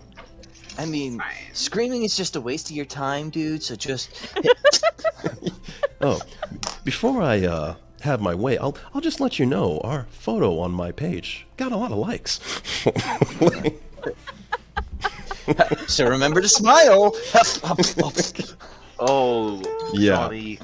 So that was my pitch. I pitched a serial killer in Vice that existed in the background, and it was a mystery that you guys could solve. It wasn't a primary story. It was always a side quest. And What, then, the number joints? yes, absolutely. Yep, the number killer. And eventually, he was revealed to have done that, albeit under the influence of freedom via Draven. It's not the original plan. In fact, the original idea was that all of these bodies were shaped in numbers, and the question would be, what are the numbers counting down to? Yeah. And the original goal was for number 1 to be Sequoia. Oh, Not to say we wanted to kill Sequoia, but Wow. that would have been his plan. Is Wow. That's like why he was trying to. he cozies up Hager. and then lures you. That's why. Okay. See, I knew I didn't like him. Yeah. I knew it. However, baby. we were good How to about not you like him and in the I? beginning. however, Oh no, this the is game gameplay over changed the perceptive. character. Yeah. No, And you can't change it back now. You should have never told me that. No, Because what? even when he told us, we were like, oh no. We weren't even mad. We were like, we kind of felt bad. Like, damn. well, don't confuse non-canon with canon, because the canon is that he was under the control of freedom. Right. and- So we, and- Well, that's just- what he wants us to and- believe. Okay. and just to let All you right, know how and we ventured early- into the tinfoil hat. And just to let you know how early this started to shift is by the end of the Vance episode. Yeah. We were like, okay, well, we have to pivot Vice because we can't slow roll the idea of the thespians anymore. The Vice is now going to be told more in like segments. And so on top of that, the idea of slow rolling this number killers thing becomes a lot more problematic. Where it's like, you know, if the Vito story now is jumping more like incrementally, that this other story is just going to feel forced and fake. So we were like, okay, well, let's, and we even kept an element of if the party would have like hardcore rejected or alienated Shawnee, that he would have stayed his villain arc. Sure. Was one of the it became an optional based on how the party interacted with him. If Sean E felt like basically you could get Sean E to the point where he would try to sacrifice him, or not sacrifice himself, but leave the party and like die for the party effectively, or that he would be scheming and waiting for you to return, a villain yet to be dealt with. So the party ultimately, as far as Shawnee's storyline was concerned, did get his good ending. There you go. well, because I mean, despite him being kind of annoying, he, like, generally was helpful. So it's like, and he almost, That's some true. parts, he almost felt like a necessary evil. We're like, all right, well, got to get Shawnee, because you know what? We're gonna be able to do the Yeah. thing if we get Every him. So every you know time what? he popped up again, I'm like, God, that's this guy again. Why does he keep popping up? And why is he so obsessed with me? Like, The champion of humanity. He's so obsessed with Did me. did Why are you did so Shawnee ever obsessed with Rudy-eyes us? He didn't Rudy-eyes us, right? No, he was the one that Right, was we- like, why would like, you along like? the whole way. What are those? why you He was guys the one telling- wearing the Rudy robes? Yeah. Yeah. He was the God, one I was like, First- God damn it! First thing he said when he walked out was like, "You guys got Rudied," and it was just like, "Son Yeah. of a bitch." like he was the one essentially helping, making sure that shit didn't happen to us even more. That So might have it's been like- that might have been the first thing written for Vice, was that someone would try and scam you with bullshit robes. Like, Epsilon was like, Just to okay, set the because he's tone like, for what kind of time and we're in. Epsilon paid off for all of them because he's like, I guess I'm the reason we're here, guys. So let me just shell out some more money. yeah, And we're- I Rudy-eyes think me. didn't we kind of like pressure him into it because we're like, probably. no, you're the I reason don't why know we're if here we- because like you're about to like I don't Like, remember yeah, that totally. interaction because of you. I don't taking think that so. long.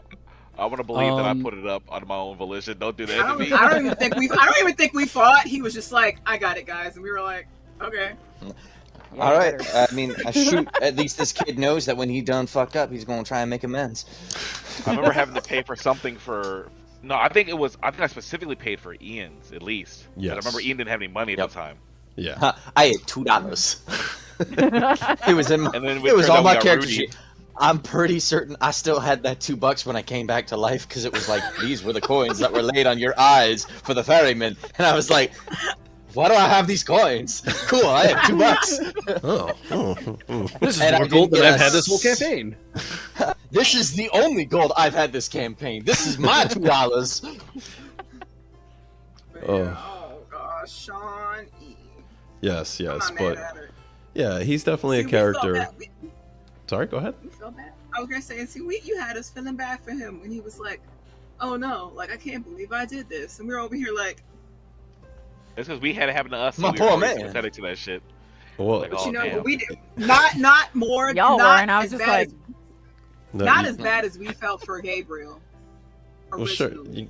but don't Gabriel. don't get lost in the idea of what the character was originally planned to be, because that's not what the character ended up being. So what you're reacting to is legitimate. So So, like I said, but Yeah. we still didn't feel as I mean- bad for him as we felt for Gabriel. That's what I'm saying. That's true. No matter well, what. that's a good question. Which Gabriel are you referring to? The The original, only one that OG. matters. original flavor. Not Whoa, first of all. You're the one that lore tells that you played. Yeah, give us a Gabriel, please. Oh, Gabriel. what do you want me to say? Gabriel. Oh, Something about what do you want him to apologize. say? I'll do this for you, Getting Sequoia. caught. Okay. Oh, I just wanted to do this for you, Sequoia. We're friends, right? oh my God! The thumb got me Yeah, every time. always right? thumbs up. We were like, we felt so Believe bad it. for Gabriel. I was Oh so God, upset. we felt But so bad it's for okay. Gabriel. I We got love the shadow dude in the end. That you did. That you did. The shadow bitch. The shit. Get that Yeah, bitch. I was over here like watching it. And I was like, I told you I'd kill you first. I told you. I told you I was Didn't gonna have hunt you faith. down and kill you. Now look at you, laying on the ground, Remember crying when I- like a bitch. Remember when I said I'd kill you last? I lied. Oh shit. Look, even Oh. though, even the whole situation with Gabriel and Adolfo, we still felt bad for Gabriel the whole time. We loved Gabriel. It didn't matter. Yeah. All right, I do not remember this, and Yeah, this please. is definitely more towards Jasmine directly. It was, what the heck did you ever name that lion that was at the Temple of Yapata I could not recall for the life Because of she me. didn't You say. got- So- She never told us. So I didn't have a name until like literally the last 2 episodes. Oh my God. Yeah, I'm gonna say no. She never told us because she didn't have one. She never got to say. yeah. Well, now's a better Um, time than any. It. Can 'Cause I was can half we know the expecting- name of the lion? Her name is Castanea. Castanea. Okay. Castanea. Oh, It is Castanea. actually I'm sorry. I thought you it is said the scientific Castanea. name for Castanea. oh god, what tree is it? It's like a it's a tree. It's a type of tree.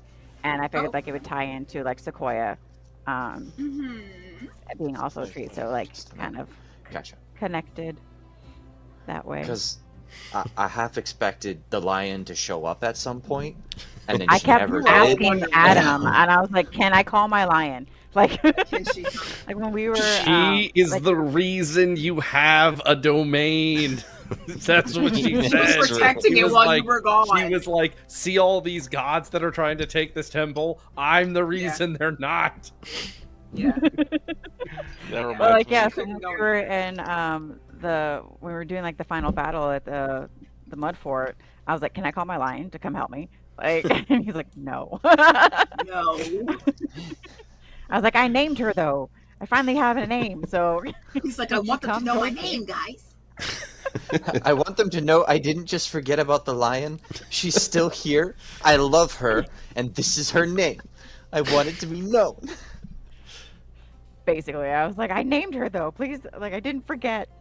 This is wild though, because at the very beginning of the campaign, Epsilon bought a bunch of expensive things for his room, and I'm assuming it included a very nice bed, a noise-proof door, and an awesome, huge wardrobe for all of his outfits. So this campaign had a lion, a witch, and a wardrobe. Hey! Ooh. Yeah. I approve. And when they entered through, they entered into a weird world that it was surprisingly boring. So they went back. Oh my Welcome goodness. to our reality. This is boring. I don't have magic. I'm going back. What the fuck? Oh, indeed. Obviously, there's still some epilogue stuff that we need to get to. Do we want to get to that now? Do we want to talk music now? I have directions I can go in. How we You know feeling? what? I think we step into some of the epilogue a little bit. Okay. What do you want to give? You want to give some live stuff? What are you thinking? I think we reset the scene a little bit, and we go with our non-live content. All right. So this is gonna take place the party that you just arrived at Ambervale from the Mudfort. The horses and Russ having shepherded you all this way as fast as their legs could take them before your bout with Upsilon and the heroes of Ambervale would begin. All right. Stand by. There you go, guys. As long as he could. As the party Oh. began their journey into Ambervale and their confrontation with Upsilon, one hero's journey did not follow them. That was Russ. Broken, exhausted, and having used his abilities beyond his mortal means, he finds himself pulling himself off to the side of the road for a much-needed rest. Oh, all right. Y'all go get him. Take him out for me. As the rest began to set in, finally being able to take a moment to relax and allow himself to relax, having pushed his god legs to their absolute limit. He realized while he lays outside of the gate in Ambervale, Dawn lies in the mud of the Mudfort. Okay. Maybe if I just take a little... Oh, Dawn. Oh, I gotta go. Come on, son. I need these legs to work. Come on. God legs. Let's go. As Russ pulled himself to his feet and began the journey back to the Mudfort, at first he hobbled. He forced himself to a walk, All right. Here we go. then faster to a jog. Okay. Feeling his stride start to get beneath him, he tried to run. The pain started to become unimaginable. But his friend lying there alone pushed him back into his full speed despite the agony it caused. Yeah. Come on, son. Come on. A blur across Aurelia as Russ began making his way back to the Mudfort, first to the first wall, then across the mud flats themselves, until finally he reached Dawn. Dawn, get up. It's gonna be okay. Did you get him there, buddy? Yeah. We got him. And I got you this. A banana. Oh my god. Banana. I don't think it's Got you a gonna be banana. enough. Don't say that. I'm here to save you. As Dawn looks down his body, his armor stopped a lot of the attacks. However, spells would creep through the twisted nature of the mud and the fact that while they made their escape, the orcs were in a full frenzy. Somewhere off in the distance, the sounds of battle can still be heard, and the sounds of chanting as well, though that sounds nearer. But that wasn't Russ's attention as he focused back in on Dawn, as Dawn began to fade. No. We're a duo. You always said you could go solo, right, bud? But I was just mad at you when I said that. I didn't really mean it. No. You're gonna have to find a lady and, and settle down. Well, come on, son. I got that. No. You know, really, you're the best person I knew. You too, Dawn. I'm gonna fix this. I love you, buddy. I love you too. No. No. Into the sounds of battle in the distance, the chanting somewhere nearer, and the somber cries of one hero kneeling over a friend in the mud. The battle for the Mud Fort was over.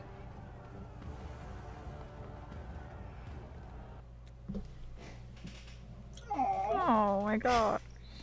Yeah. Yeah, Okay, yeah. okay, but Derek, those running Okay. sounds though. Okay.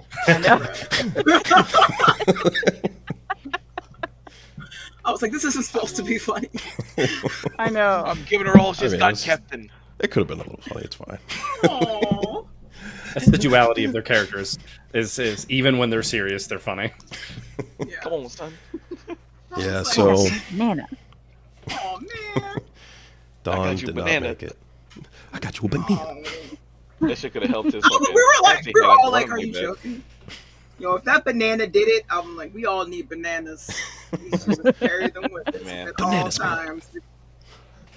Part of Dawn's fate actually was tied to the 2 that was rolled on the calamity check while escaping the mud fort.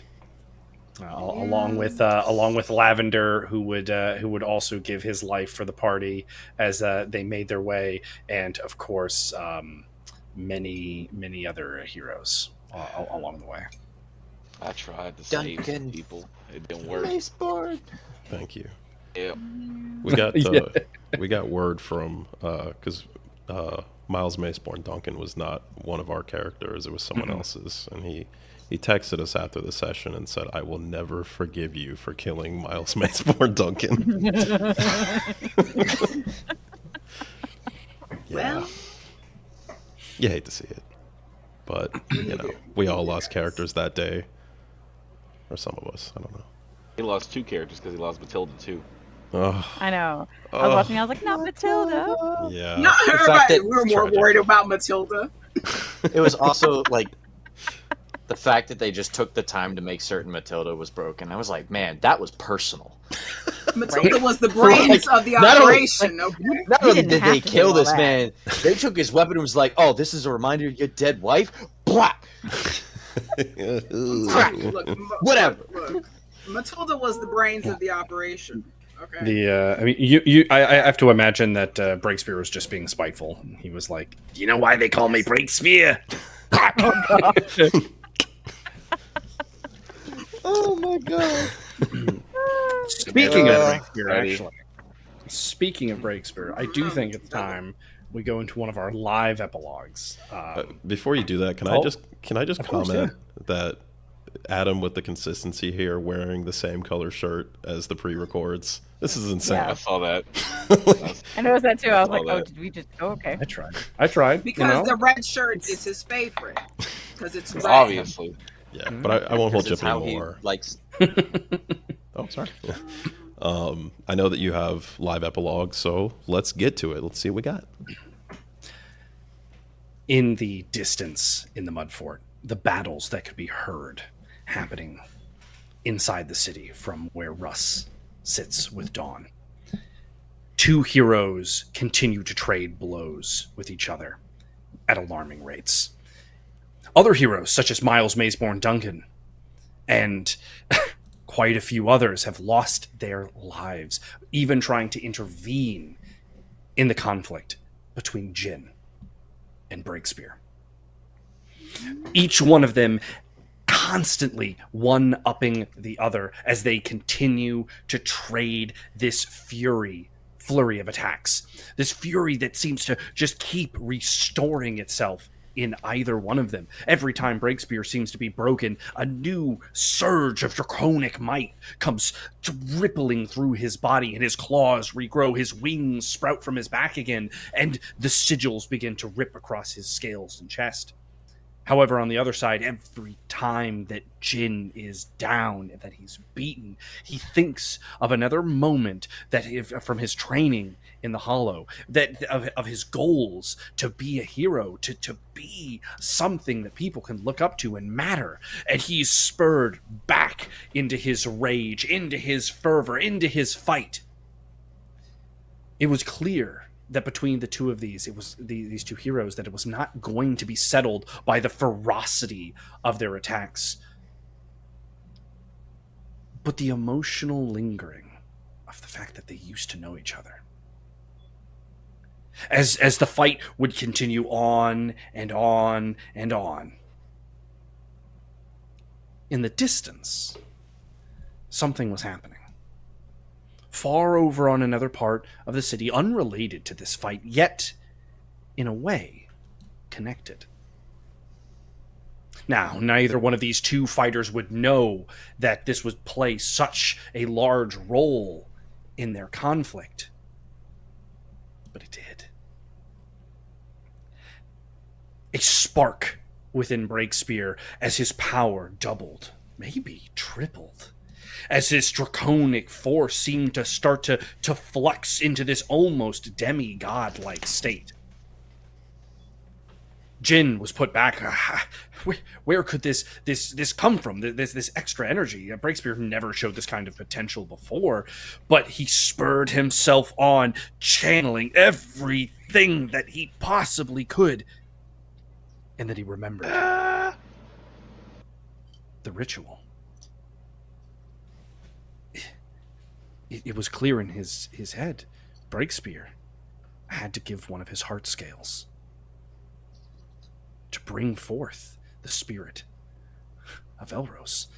This ritual seems so far removed from anything that's happened, and he's not too familiar with the Draculan nature. Would the scale just regrow? Would it be weaker? But if Breakspear was going to continue growing in power, this might be his only hope to put down this creature that he used to call friend. And Breakspear soared high into the skies above the mud fort. He looked down and he sees the broken bodies of the Draculans that followed him to this forsaken place, this mud swamp of shifting currents. And his eyes flash between the fact that these streets now just remind him of Talmarant. The shifting sands, the hate, the disgusting nature of those that would put others beneath them. And now he sees Jin as his next obstacle. Roaring with the rage of this new power, Breakspear cycles all of his energy, his hate, his malice, towards Jin in a swooping blow. Jin readies himself, focuses himself. And in this little moment, he thinks to the training he's had. His training with Ricard, his training with Master Hammer. The fact that Master Hammer is somewhere in Ambervale fighting an entity that is his own brother, and yet it was more important for Jin to be here with Breakspear than to be anywhere else. As the two of them go to collide, Jin's faster, Jin's more accurate, Jin's more precise. But as he catches Breakspear's eyes, he realizes that he can't quite do it. And his hand touches where the heart scale would be. His fingers make contact long before Breakspear's talons come around. But it's Jin's blood that is spilled. Jin pulls his hand back from Breakspear, and as he falls into Breakspear, embraces him. Breakspear is caught off guard. He wants to roar in victory. Why does he want this? Why did he want any of this? He looks into the sky, this tether, this energy that feels both distant and connected to him, and he sees as this dragon that he's come to know, this commissioner of culture, this Thespis. As he watches this deity of bardic nature and draconic might fused into one ascend. And on the chanting of the very people that he came here for. Breakspear looks at his friend in his hand as he's fading. And Jin places his hand once more where the heart scales would be, and he covers them with his hand before his eyes rest. And Breakspear stands there, confused, lost, alone.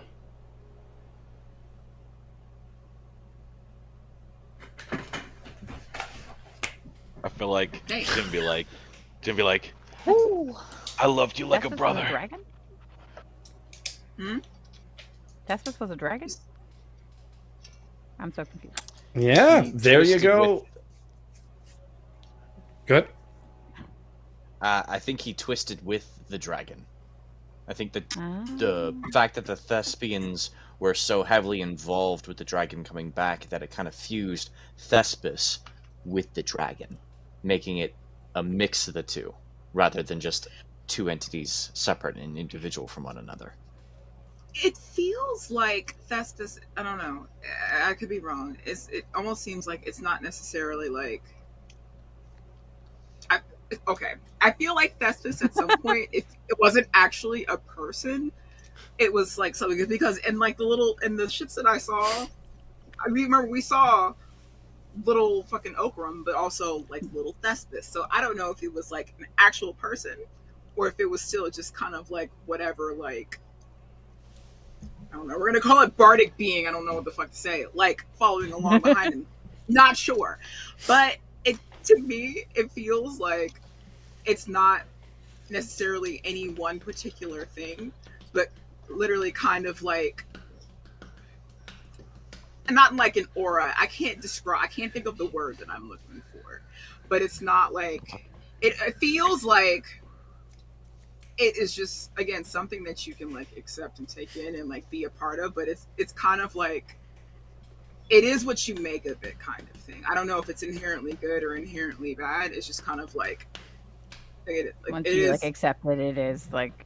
Mm-hmm. It is what you make of it. Like, What I will say is there is more to uncover about Thespis, and some of that touches into things we'll be talking about a little later. So we're not going to talk about them right now, but we will be talking about them a little later.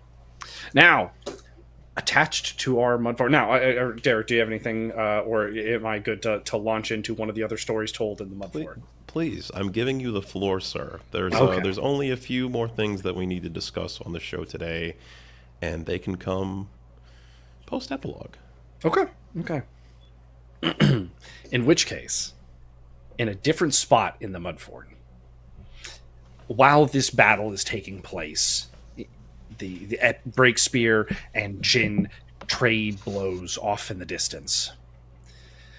The orcs' fervor is beginning to wane as freedom is starting to slip. No longer is there the will in the grip of Zuzu. Where did he flee to? There is no longer the manifestations of Upsilon.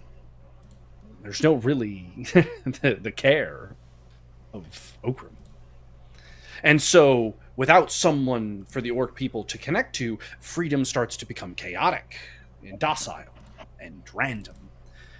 But then, a voice breaks this menagerie of sound.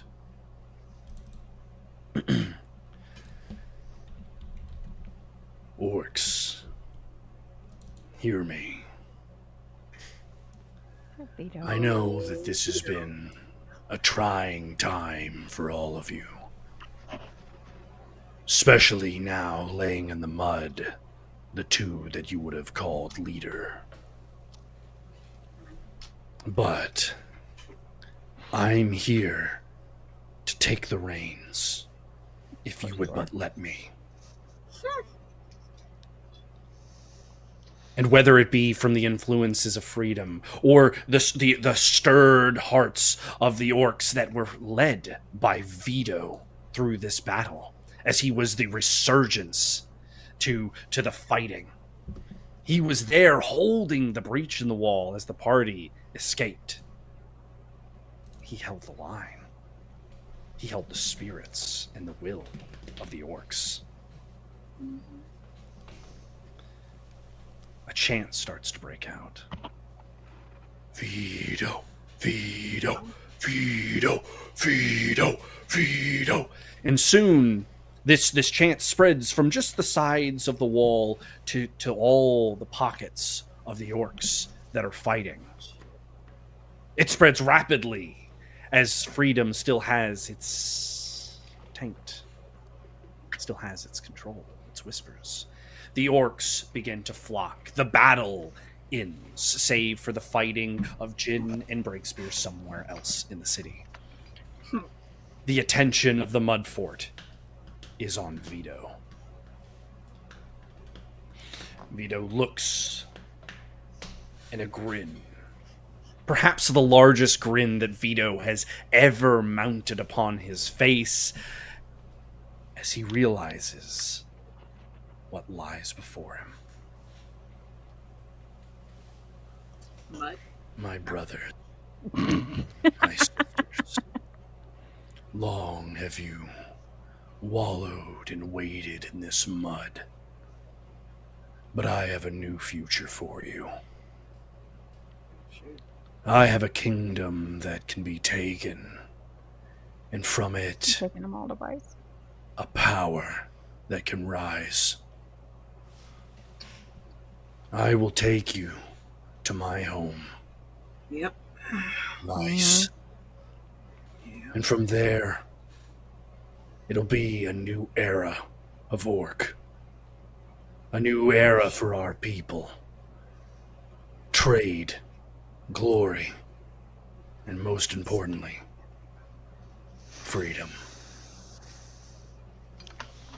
I will lead the way, but for now, gather what provisions you need. The orcs quickly gather their things. Not much is left to say from the Mud Fort in all of its battles. Vito steps aside into a private room, or so he thinks. He takes off his armor, tossing it to the side. Done with that. Footsteps into the room behind him.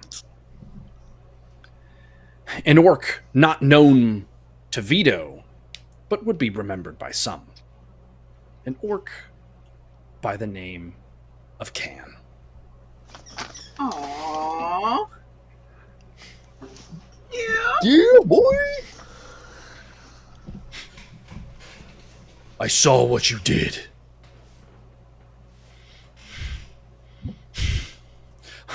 Galatrax blocked that shot. The visions, the memory replays in Vito's head, again with a grin across his face. Palumbi pulls back her bow, fires off the arrow, but the arrow is deflected by Galatrax first, before he's able to move to tackle her off to another fight. But Vito saw his moment. He slips in behind Gumby in an arrow, like a dagger to the heart. In the thrill of the fight, in this glory, Gumby's eyes lock on his daughter, wondering how it could have all come to this, before slumping into the arms of his thought savior in Vito.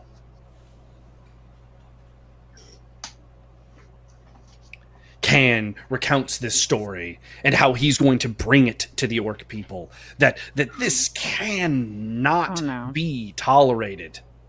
Damn. However, Can Didn't know underestimates who he was talking Vito's to. speed. Vito is a creature of impulse and no second thought. So true. He kills him. The only thing the orcs see is that a few minutes later, Vito walks out of this little hovel. And they begin the long journey back to Vice. Through the mud fort, the mud flats, over the first wall, through the ruins of Keep Kolak, as their pilgrimage to Vice continues. Along the way, though, Vito can't help but occasionally pull out his newest trophy. I'm gonna make a cup out of your head once we're back at Vice, carrying the skull of Can.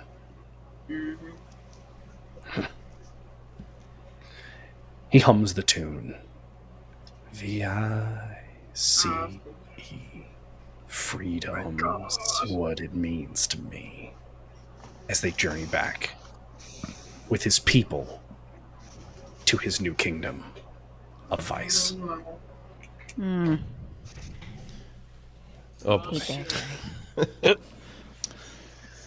Son of a bitch. You know what? Vito. I'm telling y'all, Indeed. What's no up? matter how much we love to hate Vito, he is a good NPC. God damn it. You're not wrong. It's just like. That's why he's the one that survived Vice. That's why. That's why. I was like, That's why? I think it was because we all. That's, No, it's because not. we all You're like, killed he's them gonna- all. I'm like, is he gonna Draven was enslave like- all the people? And they're just gonna be Draven said, "Don't move or I'll kill myself," and never got to say the rest of it. And Tavish was like, say less. Kill. Yup. That is that's one of my friend's favorite moments from the entire campaign. Is verbatim Tavish cuts him off and says, "I kill him," and just wants to kill him. We were like, Derrick, what were you thinking when that happened? okay. I remember going, "All right." Didn't you try? Was it? He didn't like. He gave us a second to like, are we gonna stop him or? And we were like, I'm pretty sure he did, and I was like, I trust Tavish. Yeah, I just remember going like, "I guess we're rolling." Okay. Okay, let's see if he kills him. All right. Oh shit, he cut his head off. All right. Clean, And- dude. alrighty. Somehow, Draven's dead. Cool. somehow was not the only leader of Vice to have their head cut off in that 5-minute span. Ronnie's just out there. I don't know why. Just in we the didn't garbage. put garbage. Because we were like, you know what? This is probably safer than the train that might go back to a hospital. Who knows? It wasn't it like Epsilon knows was like, what I the mean, I guess we might as well take it back with us. Nah, Captain. It was- that's what we're doing. Captain was cutting heads Ace. off. All right. He Yep, went that's what in it was. so There it fast. is. I was like, oh, There my was God. no chance. Ace just was like, oh, that guy cut that guy's head off, so I guess this is what I'm doing. This is what the boss wants. Ace loves to use And his it's just sword like, technique. oh shit. Is an incredible Ace moment. Probably the first like really awesome moment that just really told you who that character was. And He aims to please. I gotta tell you, Ace is one of my favorites to just write stuff for. Where like we were constantly sitting down and writing, and I would be like, "All right, Adam, what's Ace doing?" Just every single time. Oh, I love that Like, don't dumb forget blue Ace. motherfucker. Listen, he needs to be in the next campaign somehow as a cameo. Just in the background, Imagine watching. now, like WWE. Put him on the Amberville team. What would Ace do? No, it just Oh, yeah. reminds me of I don't remember what her name was. Her character, the name of her character was in like Waterboy, and she's like, "Do you want me to kill him?" That's Oh him, yeah, Oh. Vicky yes, Valancourt. Vicky. He was like, "Do you want me Vicky to kill him? Valancourt. You want me to kill him?" You want me to That's kill him? Ace right there. Like, you want me to? Am I gonna? Hey boss, No? I can Okay. take care of this for you. Captain, Crikey, kill boss, him. I can take Captain, I can take care of this for you. You want me to kill him? It's just like, I mean, no whatever. swear. Super reliable character and directly influenced Colbjorn, which was very cool. Being able to save Ace is what made Kolbjorn see, it changed his opinion on Epsilon and like made him truly stand by him, trust him. It's what made it so Kolbjorn, because we always planned like, okay, if conditions are not met when they get to the Mud Fort, Epsilon is going to try and dominate Kolbjorn. And, well, he was always going to try, but if the conditions weren't met, then he was going to re-dominate Kolbjorn. And it would have been some fuck shit. I bet. But because of Epsilon's actions, Kolbjorn just refused. He refused to be dominated. And it led to him sacrificing himself to save Ace. Yeah. My brother. Yeah. My brother. That's, you made that happen, man. You made it happen. Speaking of Epsilon siblings, one of the ones that has been requested is a Sigma epilogue, and so we're going to zoom in on Sigma. She's just been roasted in a battle versus Epsilon, and then he was like, "I'm just gonna push her off the top. I got to focus on other things." I was like even literally told- seeing Tavish dying. Like, he oh was my even god. told- exactly. Priorities. Legit, And he was I hope she told make it. that he knows that this almost definitely won't kill her, and he was like, "I'm gonna be over here. I'm gonna go help Epsilon, or go help Tavish rather. You're Epsilon." But that is where this next epilogue takes place: is Sigma falling while on fire. Oh no. Fucking flaming meteor. As Sigma plummets from the top of this spire, she races down towards the ground, only barely able to manipulate enough magic to course correct herself from falling too far in it becoming lethal. She slams through stained glass, something she didn't expect in the mud fort. She hits hard into tiled ground. No mud breaks her fall. She rolls over, still ablaze, trying to cast her magic, but before she can, the flames leave her body. Oh. Not extinguish, literally leave. She looks as the trails of fire, almost serpentine-like, slide across the ground, crawling up this little pedestal and into a box that sits on top of it. I knew it. She I knew it. stands up and corrects her body. She goes over to the box. In the distance, she can feel a shift of magic. Upsilon's fight must be going, but it's a surge of confidence and power. And even through from here in the mud fort, she sees the gathering energy of some fiery, like phoenix of some sort, perhaps. But her attention's pulled back to this box. She opens it, and it's just this curious little flame. Very primal in its nature. She would never know why this box was special to her, or why she decided that she had to have it. But she quickly bound the box up in some leather wrappings, put it onto her person, and would vacate the city of the Mudfort. Her battles here long expired. But driven to a new meeting ground, knowing that Upsilon doesn't need her in Ambervale, she makes a journey elsewhere. Long after the Mud Fort has fallen silent, the dragon Thespis has ascended. Sigma has left. Vito and the orcs have vacated. And of course, Breakspear has slain Jin. A sniveling, weakened, confused, and honestly angry Zuzu makes his way back to his church.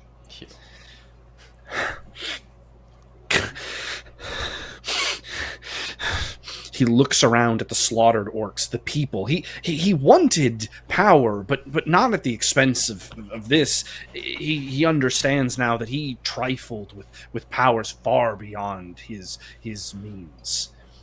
The Dravens of this world, the Upsilons, the Oakrams, were far too cunning, far too clever, far too evil for him. He clutches at the body of an orc that was slain near his church as he looks at this younger figure, knowing that they were going to be something. His anger and his rage and his malice start to swell inside of him. And a near seductive tone echoes from the corner.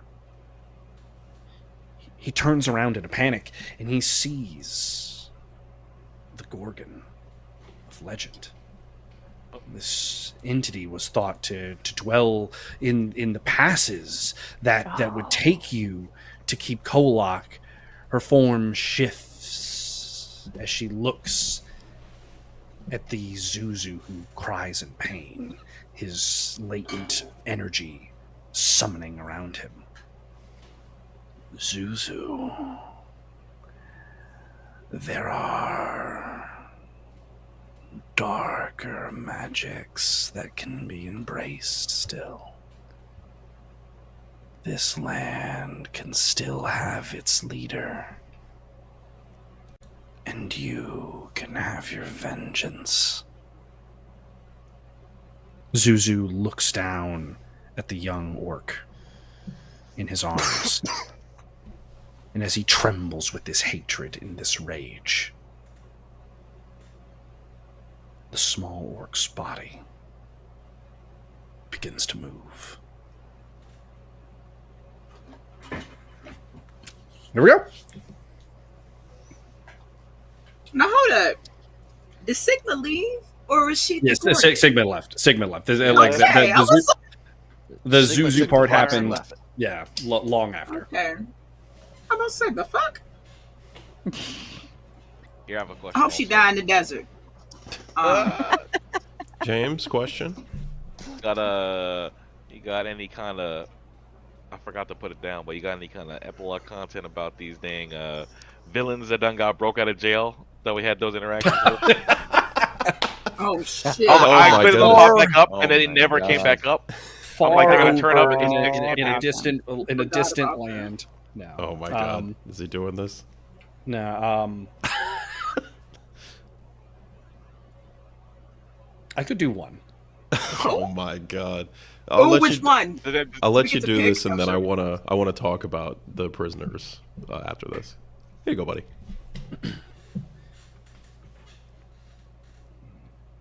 The jungles of the Dawn Wild have always been something terrifying. Monsters have to evolve quickly if they are going to keep their place. There's no room for weakness. In its past, a past that was forgotten, and part of it was for the healing of the land, this creature that had been then a terror to everything of the Dawn Wilds. It would torture, it would steal, it would take. And every time it did, pain would echo through the trees, through the leaves, on the wind. And for many years, through what seemed like perhaps the fall of darkness took place during, it was peaceful. No more cries of savagery, no more tortured remains, no more broken entities or bones collected. But as the fulcrum approached, and it began to echo more and more, especially from the spires, the shrieking returned. Inhabitants would go missing. Creatures would be found butchered, hung from spikes, it was clear that every drip of life was taken slowly, purposefully, and cruelly. The nights of the Dawn Wilds became a terrifying place, as this shrieking horror had returned to the land.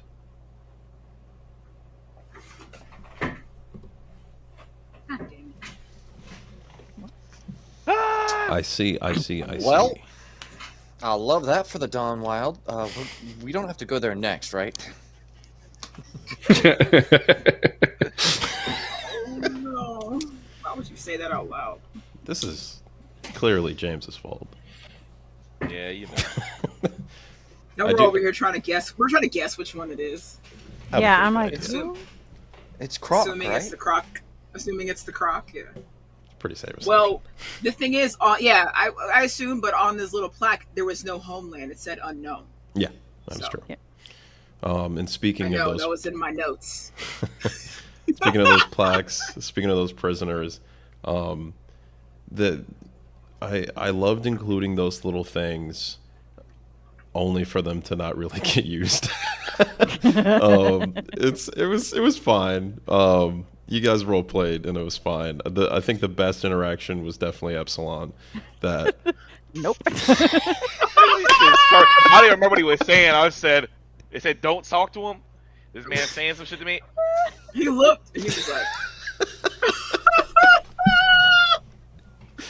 he didn't even Oh say my anything. He goodness. just slowly He's in closed. there. It was the wasn't it the one dude? He was like the dude that looked like he's probably Ezekiel. Yes, Father Was it him? Flame. Ezekiel of the Yeah. Father He was Flame, like, right, of the Burning "No, Church, or thank the Ember you." Church or something. Closed it. It was just like, Do do not speak with speak him. to this prisoner. Do not let him talk to you.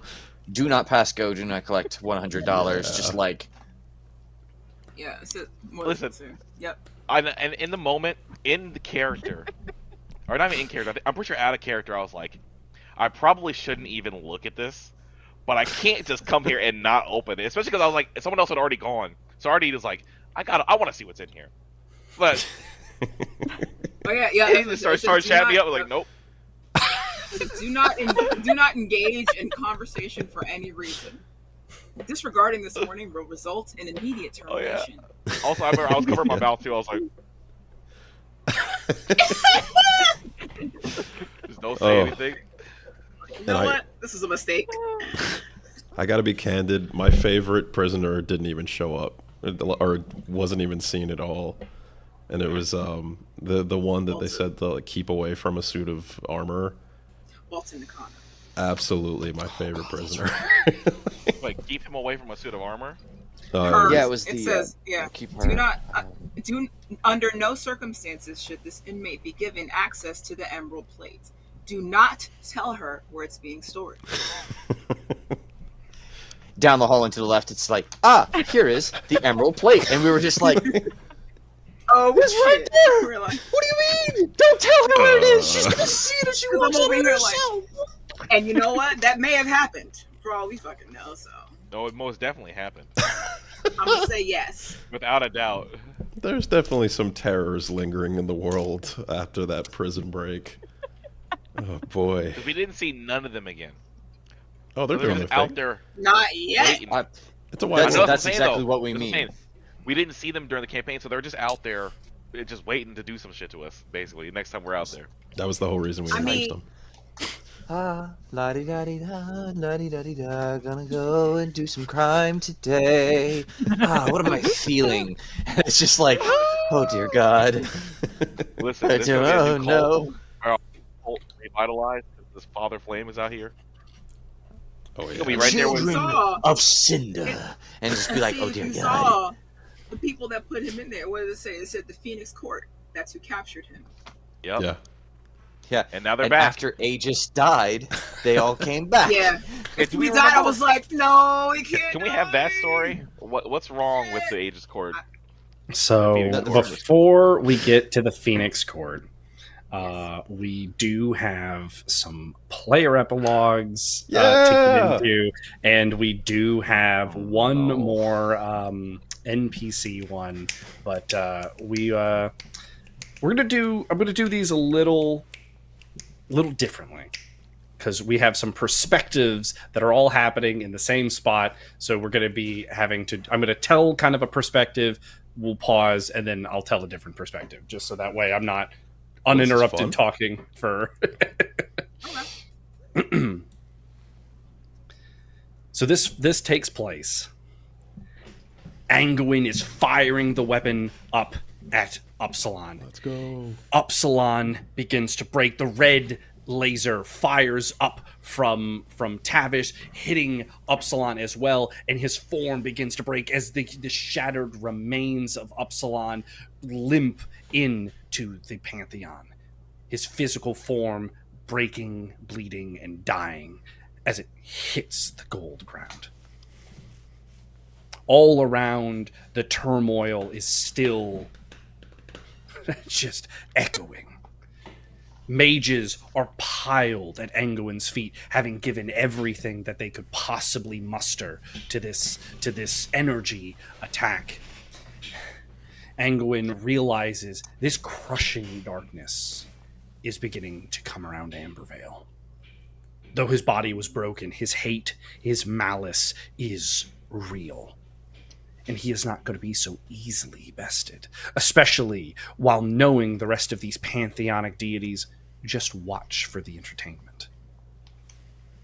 Anguin has to immediately muster all of the strength that he possibly can to shield these mages at his feet. As heroes begin to rush up and try to grab them, Anguin starts opening portals as quickly as he can, anywhere that he can think of that might be safer than this crushing darkness around Ambervale. He looks out across the field for the heroes of the Fulcrum, specifically first to the only one who stayed true to their task. Seeing that they lie motionless, he steps through a portal, coming over and arriving at Lyra. With one hand, he brushes Orlina over towards them. As he looks at Lyra, he can tell there's a faintness, a connection. He doesn't quite know what to put it to. There's something. All of a sudden, the right side of his cloak pops up and looks at him and says, "Derry, follow it." Anguin looks at his own cloak and then shakes Kala from it. An arcane projection of himself begins to gather up Lyra and Orlina as it prepares to cast its own spell, as Anguin continues to follow this arcane trail that seems to be moving. He musters on further, but his body is, for the most part, spent. As Anguin gets to the edge of Ambervale, over its cliffs, he sees a person. He sees Okram. Oh my god. Okram carrying the very gemstone that Lyra had in the attempt to use on him. But now, inside this gemstone, is perhaps a little bit of Lyra and a little bit of Valkyrie. Oh, you bitch. Anguin stares at Okram. That's not going with you. Okram looks back at Anguin. I have to say, I don't think you're really in the spot to fight me right now, Anguin. I do know that you're rather impressive, but I do believe I have the upper hand here. Anguin stares back.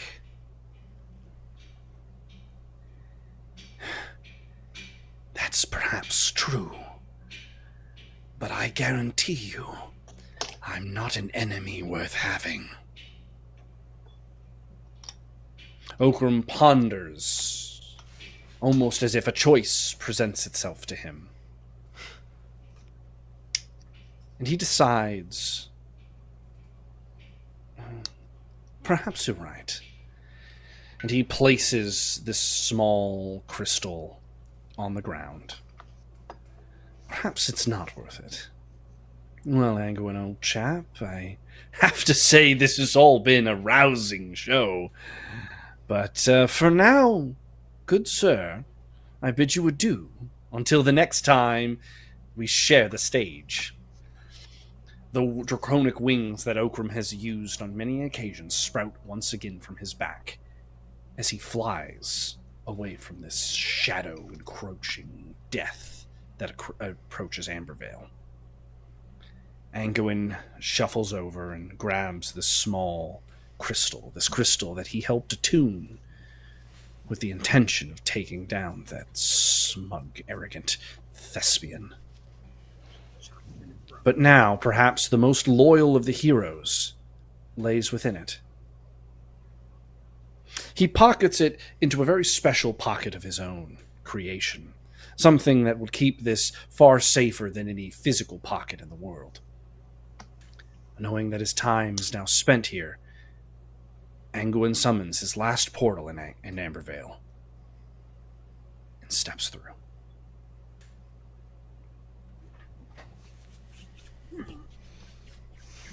I'm over here like, is Ambervale just like being destroyed?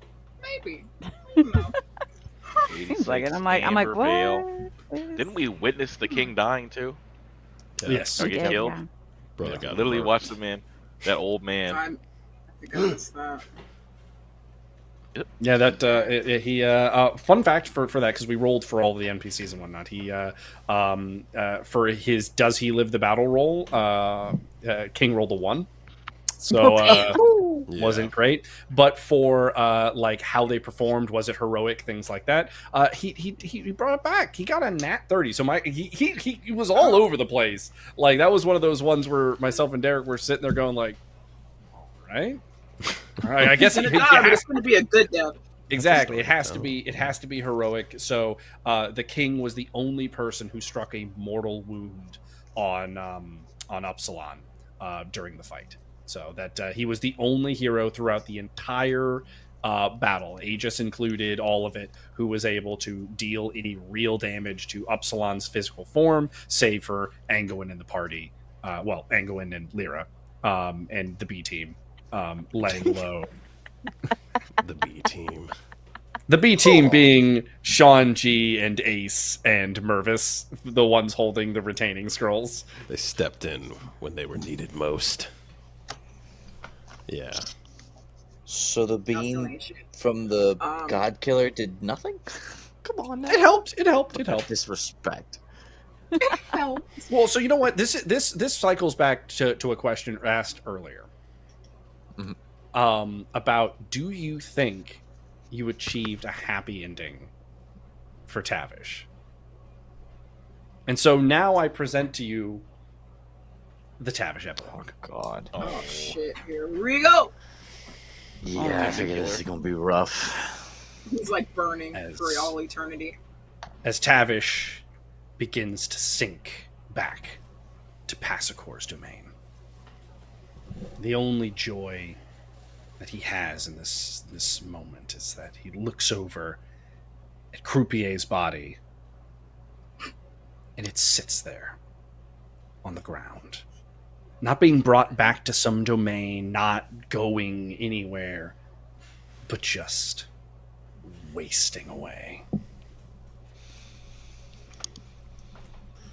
The only thing that seems to not sync with Tavish is his sword. Tavish at first tries to keep his blade in his hand, but it seems as if the ground itself won't quite let it budge. He reaches up for the blade itself, and he tries with his might to keep his blade with him, but the handle pops free from his hand, and the blade sinks deep into the ground before it is wrestled from his grip.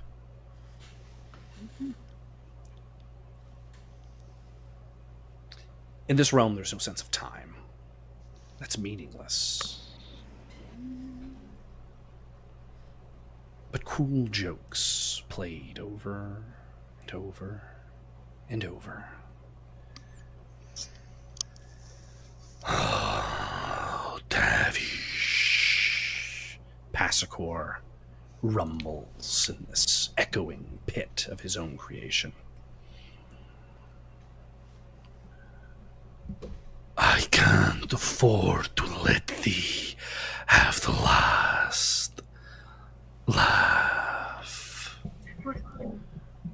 Defied me, made mockery of me on a stage set before all of the gods. The thought hadn't crossed Tavish's mind that all of the Pantheon watched his open defiance of a pantheonic deity. In fact, elder gods and young gods probably watched. Again, a thought that was far from his mind during his actions. They were personal. They were dear. They meant something. You so desperately wanted to be back with your family, so I will give them to thee.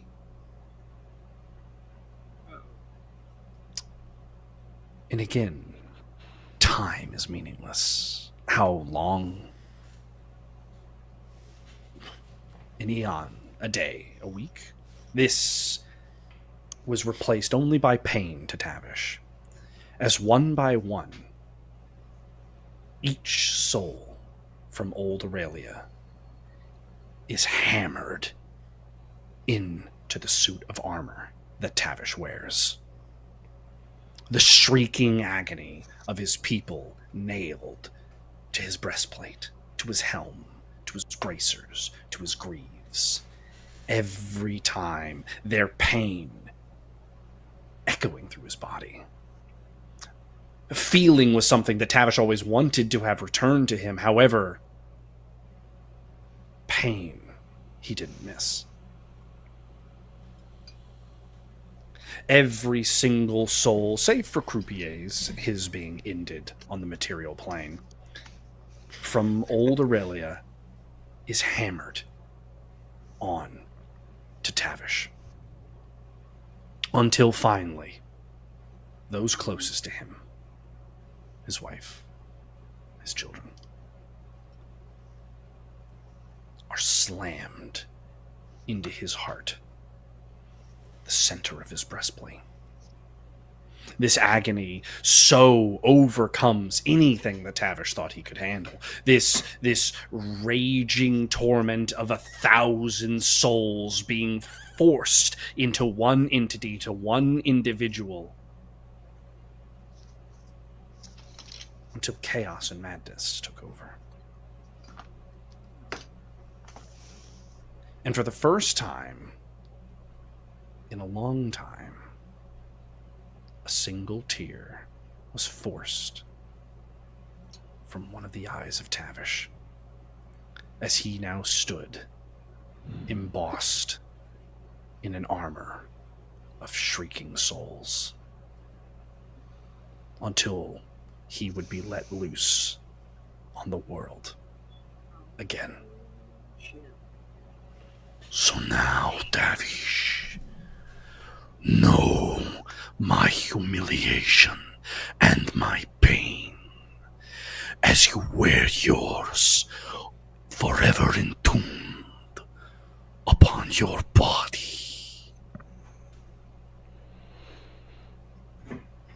And that's the Tavish epilogue. He did not You get didn't that. have to do him like that. What the fuck is your problem? Jesus. Yeah, I don't know, Ian, if you heard, he said that this is the one time where he didn't, like, Adam didn't run the shit past him before the show, so he doesn't know what's going to happen. He's finding out the same time we are. And also, Derrick had no hand in trying to stop him on none of this shit. Right. He couldn't because he didn't know what he was going to say. Yeah. Damn. So. Ridiculous. Well, shit, bro. Wow. You didn't have to do him like that. I guess now I know. Hell. Yeah. That's cold. killing Croupier was pretty phenomenal, but damn, that's a hard price to pay. That's what Well, I I hope hope. you guys enjoy the world. I mean, Now- I guess this is what I kind of figured was going to be the No, you the can't. cost. You can't even say that. You can't even say that. You did that for you. We saved the world, and then you killed Croupier. You could have had the good ending if you came with me. That's twice now I should have stopped you from what you were doing, actually. Now I think about it. I should have stopped you killing Draven, and I should have swooped you up like a little bird when you were trying to kill this man. You rolled too good. That was not. Yeah. That was rolled not good. gonna happen. That was not gonna happen. I'm sorry. Tavish was Do what gonna you had fight to you tooth, nail, and claw because Croupier. That's it. I don't know if you guys saw in that sidebar, but Croupier lied so hard about having Mervis's soul in his possession, and it was such a big bit that Passacor put my soul on loan to Croupier. I knew that part. So but no, Croupier I had understand. all the lording over that he wanted for that little bit, and Tavish wanted revenge, and I was like seeing that and was like, oh my god, I think he would go after him. But that's the thing. He knows that Exactly. if he lets Passacor just take him right after he defied him, he's not going to get another chance to get rid of Croupier. Well, that's the thing, though. That's the part where, not that you could have known what was going to happen otherwise, but just like, he changed, but he didn't change that much. Tavish, you know what I mean? It's a Like the thing he's I like better about than he was, but the revenge was in the end still. You chose revenge, you know what I mean? Type shit. the thing I like about the Tavish story is it feels both like if like a Shakespearean Greek tragedy, but with like old English folklore of like a questing knight. Like it's got a lot of like, you know, there was no. I feel like in general with the direction that Ian was taking the character, that Tavish, there was no happy ending for Tavish. There were happier endings for Tavish, but the vibe I was getting from the approach that Ian was taking, that there was a level of tragedy woven within the intent of the character. So Yeah, because now that you mention it, Why did I hear think that? about it. It's like a tragedy, like typed in Times New Roman. That's what it felt like. What you said. I was gonna say, now that you mention it, it's like the hero of a Greek tragedy comes back to life after they died the first time. Double to live, That- to live is another tragedy. admittedly, right? To live another tragedy. that was and Adam, you can quote me. I think you can probably back this up. I kind of used Macbeth and the story of Macbeth on how this character's framework was from the beginning. Yeah. I wanted Tavish to have that kind of Shakespearean tragic. I hate to use the word hero, but tragic, heroic life a second time. you know, the only real difference is that the only, you know, like Macbeth, everyone's dead, and in this case, it was just Alicia's characters. Yeah. Listen, they might be coming back. Yo, you cannot put that only on me. We all three of us just like, all right, hold up. We're supposed to hold this. Hold up. I got something to do real quick. I'll be right back. So you admitting now that y'all ain't shit? Listen, only thing that I need to know is that we did what we had to do to get the good endings for our shit. That's all I need to know. Oh my god! If we had done what we did, it would have gone worse. Oh. It would have gone even worse. Did we? Because apparently there is like a cloud of darkness setting on Ambervale. Ain't no good shit happened yet. So- Upsilon, even though he might not make it, actually did make it up. We don't know what's gonna happen up there. Look, Jasmine, tell Ambervale her. is like Jasmine. falling into darkness. Even though they said we prevented the fall of darkness, the shit is still looming. Okay, But I Jasmine, just probably tell her we died. saved our Tavish mama. is We saved our suffering. mama. Yeah, no, y'all suck. So I hope the darkness crushes grandma. both of y'all. So before saved we your can grandma. put the final nail in Tavish's armor for his story, Oh, boy. We do have the other half of Tavish's story still yet to be told in its epilogue form. And that is, of course, young Master Mervis. Oh boy. God. Shit. Tell me he turned out. In as the shadow and dust settles over Ambervale, heroes vacate in all directions. Anguin chased some arcane trail off the side. Epsilon and Mervena and Sequoia ventured to another side of the city. And alone did young Master Mervis find himself. It feels like it was but seconds ago that he had just been reunited with Tavish. And that he just had become a hero. And then the ultimate weight was thrust upon him as his hands clasped onto the scroll that would anchor a god. And he remembers this moment, this arcane torrent, these shockwaves that surely would have killed him. But every time that this wave of energy would break over him, it was pulled away, and he watched the detonations of energy and wrath explode as Lyra took the brunt of every attack. Mervis struggled with all of his might. Every time he wanted to take his hands off, he thought to himself, what would a hero do? And he kept holding on. But the pain started to become too much. Wait, no, this isn't the pain of the scroll in his hands. This is some other energy, some red energy leaching up from the ground. He feels his soul heavy as he tries to shake it off, but he falls to a knee, holding the scroll, looking over in Lyra's direction. Though he can't see her, he can tell she still holds the scroll, and so he continues to try and hold. But his world starts to dim, and he hears a laughter in his head.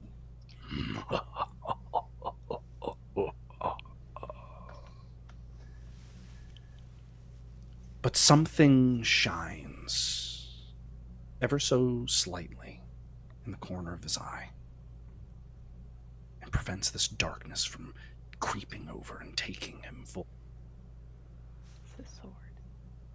And so now, Mervis lies there, his knees on the tile of this dying city.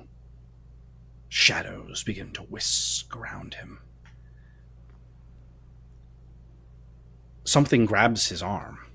He turns over in a panic, and it's a hero of some name or some sort. He is sure of it. He wears the colors of Ambervale blazoned across his chest. As Mervis goes to reach for this hero, the hero looks shocked and begins to try to back away from Mervis before the hero drops dead completely. Mervis is shocked. His surprise goes to the hero, attempting to try to do something to heal, but he has no such magic or such energy. And then as he stares at the shining plate, he sees his own face reflecting back at him. But a scar carved up his face into one of his eyes, and it's blood red. And the scar itself glistens with an energy. And he feels it tingling across his fingers. And the only thing that it feels similar to is the weapon that Tavish was holding. Young Master Mervis would eventually get the energy to make his way out of Ambervale. But not to friends or comfort, as there was none in the chaotic fleeing of this dying city. He would have to find his own way as a hero now. and whatever this bizarre new power he possesses is.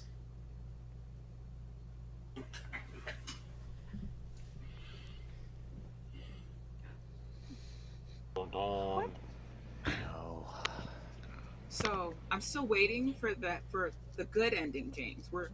Haven't had one yet. But let's see. Well, listen, that's Tavish is not our fault. He went and did his story. So far, did his the story. three that we have heard, nothing good has happened. Mister, we got Mervis the is good ending. Tavish's guy. That's got nothing to do with us. He got his soul sucked on by the dang weapon. And somehow this feels related. So far, like I said, there has been no good ending. So we'll see how this shit goes. They'll get crushed. In the darkness. We are effectively to the last of the player epilogues. Derek, did you have something you wanted to?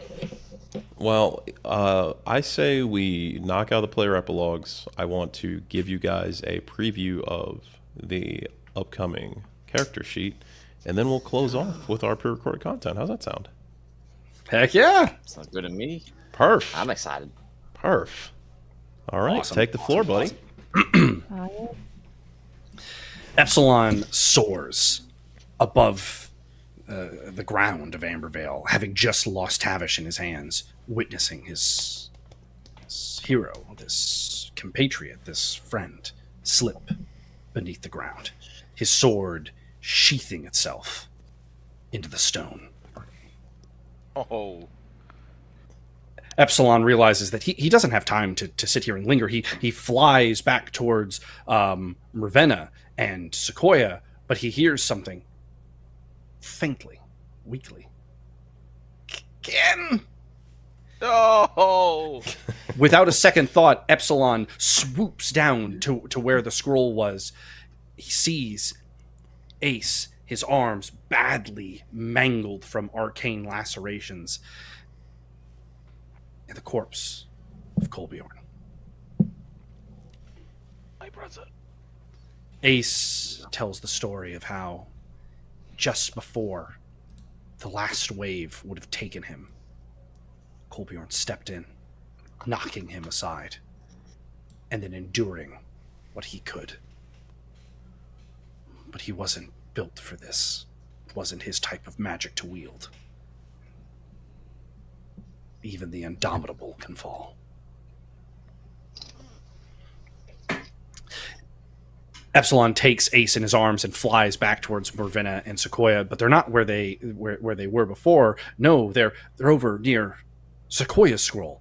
Quickly, he flies over to them as Sequoia holds the corpse of Shanji. He truly did give everything.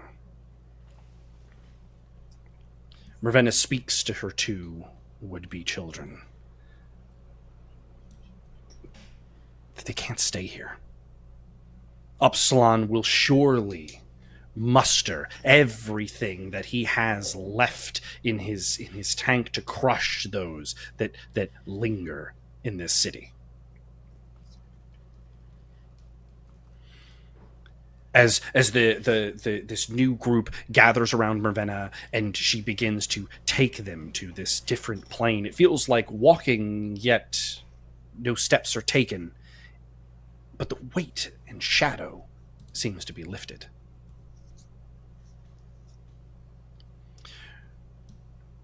As you're leaving this place, this moment where you're transgressing through domains and dimensions, you see a spirit briefly.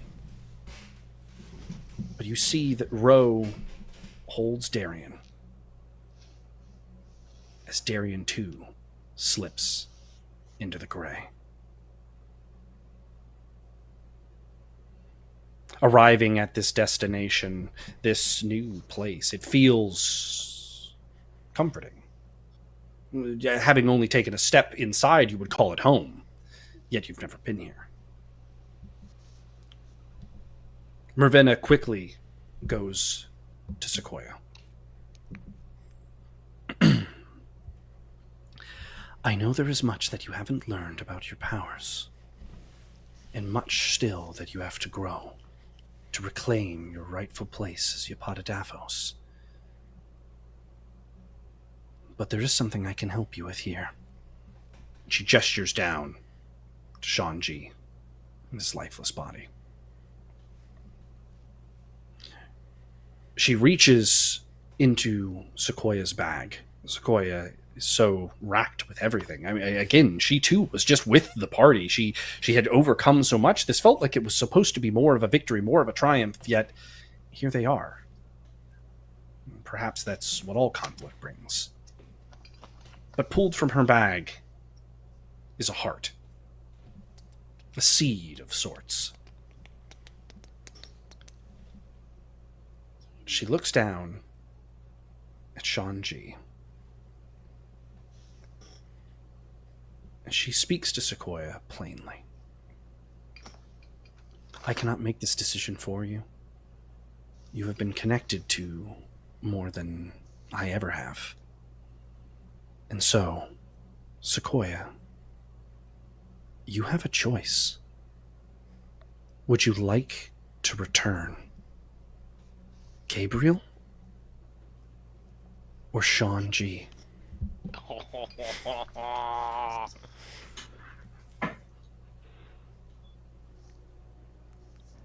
Tell me we got the batting again. Say it again.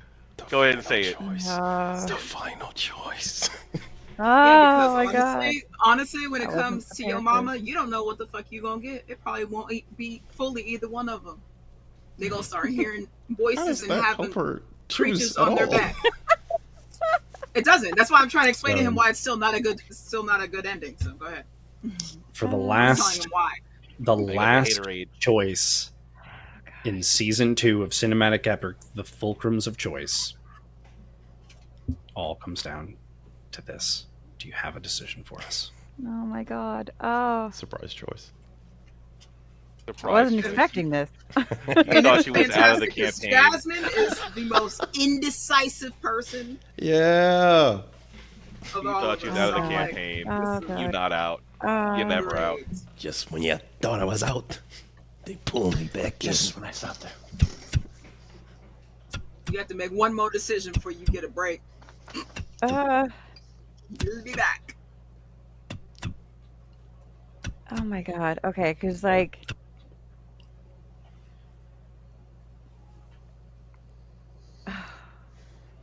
she misses her Gabriel because like that was who she grew up with, and like he fought to protect the forest with her and saved her, and you know she defeated the Shrouded Whispers Gabriel for him. But then she also like she brought Shanji back to life already once and made him her Gabriel. So it's like Gabriel is Gabriel, but he's not your Gabriel. He's Hedera's Gabriel.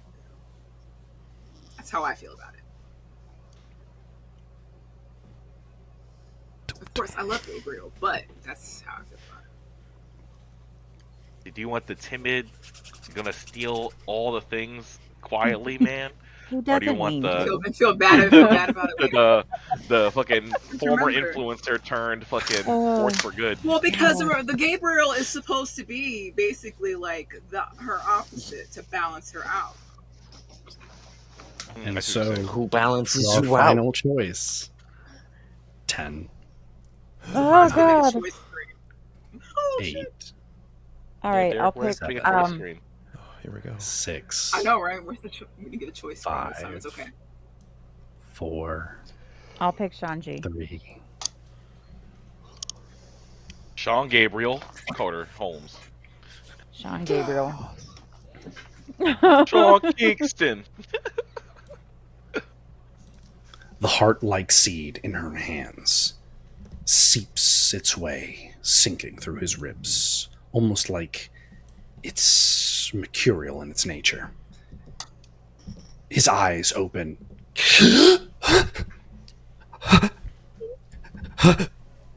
And he looks at Sequoia and without a second thought embraces her in a hug. I thank you. Ravenna stands and gives them their moment. She turns and looks over to Epsilon. There's much that is going to happen soon. Many more fights and battles. This age of darkness was stopped, in a manner of speaking. They do not have the strength. They were made mockery of, and she gives you a glimpse, a glimmer over this chaotic realm of crashing entities that makes no sense to you, but somehow you look at the very essence of the conflict of gods. And in this storm underneath what can only be described as the shadow of Passacor, there is mockery and rebellion. Those telling the story of Tavish, the mortal who defied. He's a legend. But there is more violence to come. And the two of you, more than most, need to be ready. And that is your Epsilon and Sequoia epilogue. I had something I was gonna say. I think I just forgot. Because you ain't got nothing. Sean G deserved to live. He did live. Yeah. I know, and I'm glad, because he deserves to live. Oh yeah, I remember now. So, if we'd gone with the plan, and no one saved Ravenna and she died, but we killed Upsilon fully, would that mean that someone else would have to have ascended to the mantle of monsters, pretty much? Yeah, so I will say that in the Untold Stories of Cinematic Epic Season 2, I'll keep this quick because I do know that Derrick has some content he wants to show off. Yes, basically, you would have been given a choice to assume the mantle yourself, or that Mervenna was going to retake it. Only she was going to be washed in all of the basically either one of you is going to have to assume that mantle, and you are going to take onto yourself all of the hatred and malice that Upsilon tainted the pantheonic spot with. I see. So it would have just probably gone poorly anyway. That's a hard roll right there. That's a difficult roll, I feel like, to withstand all that sadness. He was already halfway there. What the fuck you mean? That's what I'm saying. So you think that little tiny flame was going to survive that? I'm over here like a little sad, scared. Epsilon, you would have been all right. It did take a few So- minutes. You would. But, I had a question about like the rest of the Hedera. I have 4. Are there still supposed to be like 3 more that I'm supposed to go find? all I can say is there are stories left to be told. But on that note, I am going to turn things over to Derrick, because speaking of stories still yet to be told, I know there is some content that he is chomping at the bit to get into. Sure. I've talked a bunch about the new character sheet, and obviously this is very inside baseball because only you guys ever see the sheets. But I wanted to give a brief preview. I'm still crossing my T's and dotting my I's. You'll have it by the end of this week. But I want to show you a couple things in the new sheet. Let me pull up my notes so I don't miss anything. Cool. This is version 5 of the sheet. I've been working on it for quite some time. Some of the things that have been added, I'm going to give a brief overview. At the very top, there have been things added that are direct bonuses based off of your stat levels: strength, dexterity, constitution, intelligence, wisdom, and charisma. So we've added things to the game like might points, clear initiative bonuses, which you guys already know about. We have a health system now. How about that? Hey. I don't like that. So that'll be great. And did I add knowledge geography to the last sheet, or is that new? That's I think that's new. These all kind of mesh together. Yes, knowledge geography is and I did update it. Yeah, it is the amount of information that you know about the geography, culture, and people of lands near and far. So we figured that was kind of missing from the knowledge equation. Is like you can know the history of a place, but like what is the culture like? Can you go there and fit in well enough, things like that, just based off of things that you know, as well as the actual geography. So little things like that. We've added barter to the game. I think that you guys knew that, but gold is going to be a lot more important in this next campaign. But one of the biggest things that we added to the character sheet that I want to show off is the new perks page. Drum roll, here it is. Oh, Yes, indeed. Yes, indeed. We have perks that represent each stat, and so you have strength, and it goes down the line. And we thought it would be pretty cool to have things that lead to all those things. There are prerequisites that for each perk, and each perk needs to be unlocked by reaching a certain milestone. As you can see, I'm only showing you 4 milestones worth because we have several Oh my God. perks. Oh my God. Jeez. I'm just watching the bar just keep going. I'm like, when's it gonna hit the end? Yes, indeed. Unlimited power. And just a side note, phenomenal cosmic power. the page scrolls down as well. Yes, indeed. Yeah. Yes, indeed. Because these are all what we like to call core perks based on your stats. But we wanted to have unique perks as well based off of things like maybe your species or your hometown, and just little unique things like one of these easy milestone 2 perks that is absolutely a Twilight reference is Battle Scars. What is Morrow's chosen? Adam has his own special. Of course he does. Yes, he does. Did you not catch that he's also got his own god? Yeah, I did. I noticed that immediately. And Hey, For the record, though, I just want to say Elf that's a Derrick pitch. it was, yeah. I made the same. And I'm yes, gonna press X for doubt for that. No, I was corrected as 100%. well. But while we're talking about perks, one I want to give a shout out to, because we were talking about its related inspiration earlier. It's a double inspire, really. But it's a perk called I Won't Smile, and it's once per session while an entity is monologuing, show them your teeth. Make an attack roll at +2 crit range and +2 to the for that combat roll. Combat is then started. This was inspired, in fact, by Tavish's constant use of "they're talking at me, I attack them." It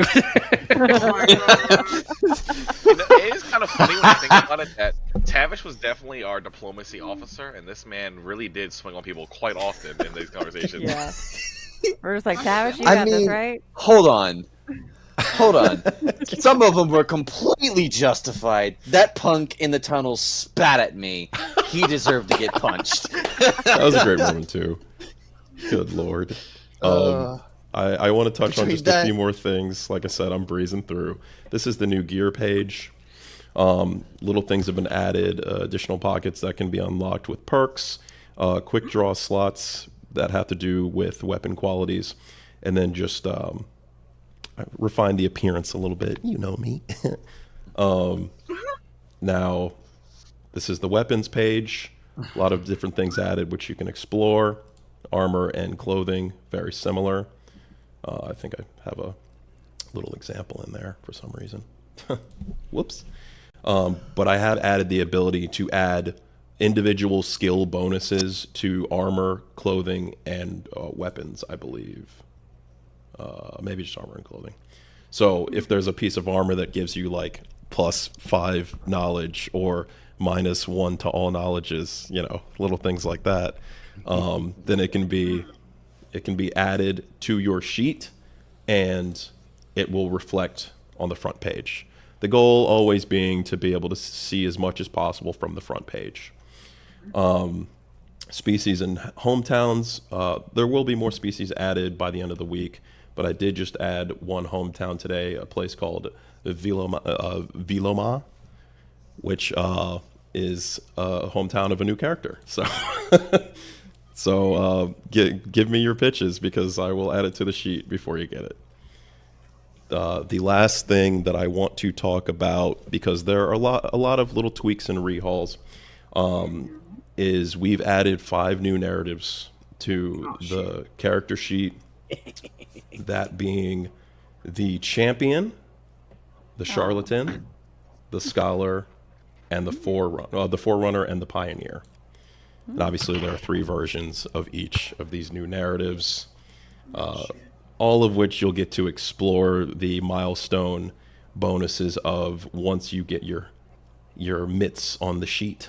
But obviously it adds a lot more customization to what can be done on this new character sheet. Our big goal for this was the perks page, so I'm glad that you guys went oh when you saw everything, because holy shit, that took so long to do. Over 200 perks. I could give you an exact number if I had the sheet pulled up, but it's definitely like 220, 230. Jesus. Yeah.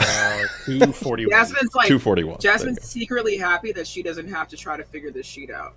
Honestly, I could barely figure out the previous sheet. I'm like, I don't know what I'm doing. Well, the nice part is we actually took a lot of that into account, and that's why the core philosophy is everything goes back to page 1. Is like, you know, you go to your perk page, it will display how many perk points you have to spend, and you just spend those by clicking on the tabs, and anything that would change your character sheet changes that front page. So that way, you add an item, you just fill in the item I give you. You don't have to, you know, it's just copy paste, and it fills it in on your front page. And so you're only ever just going back to that. All the other pages are for editing and tweaking the character, and you come back to page 1. So that was something that Derrick really worked hard on. I crunched on a lot of numbers for, but he did a lion's share of the work for sure to make sure that the front page is the most useful part for the adventurer, and that also lets you not have to feel like you need to jump around pages during a session. You can have that one page up, and 90% of your information is there to read. yes, and something that you guys probably don't realize is that I've engineered a cheat sheet for Adam that sends him all of your important information directly from your sheet to him into one master Google sheet.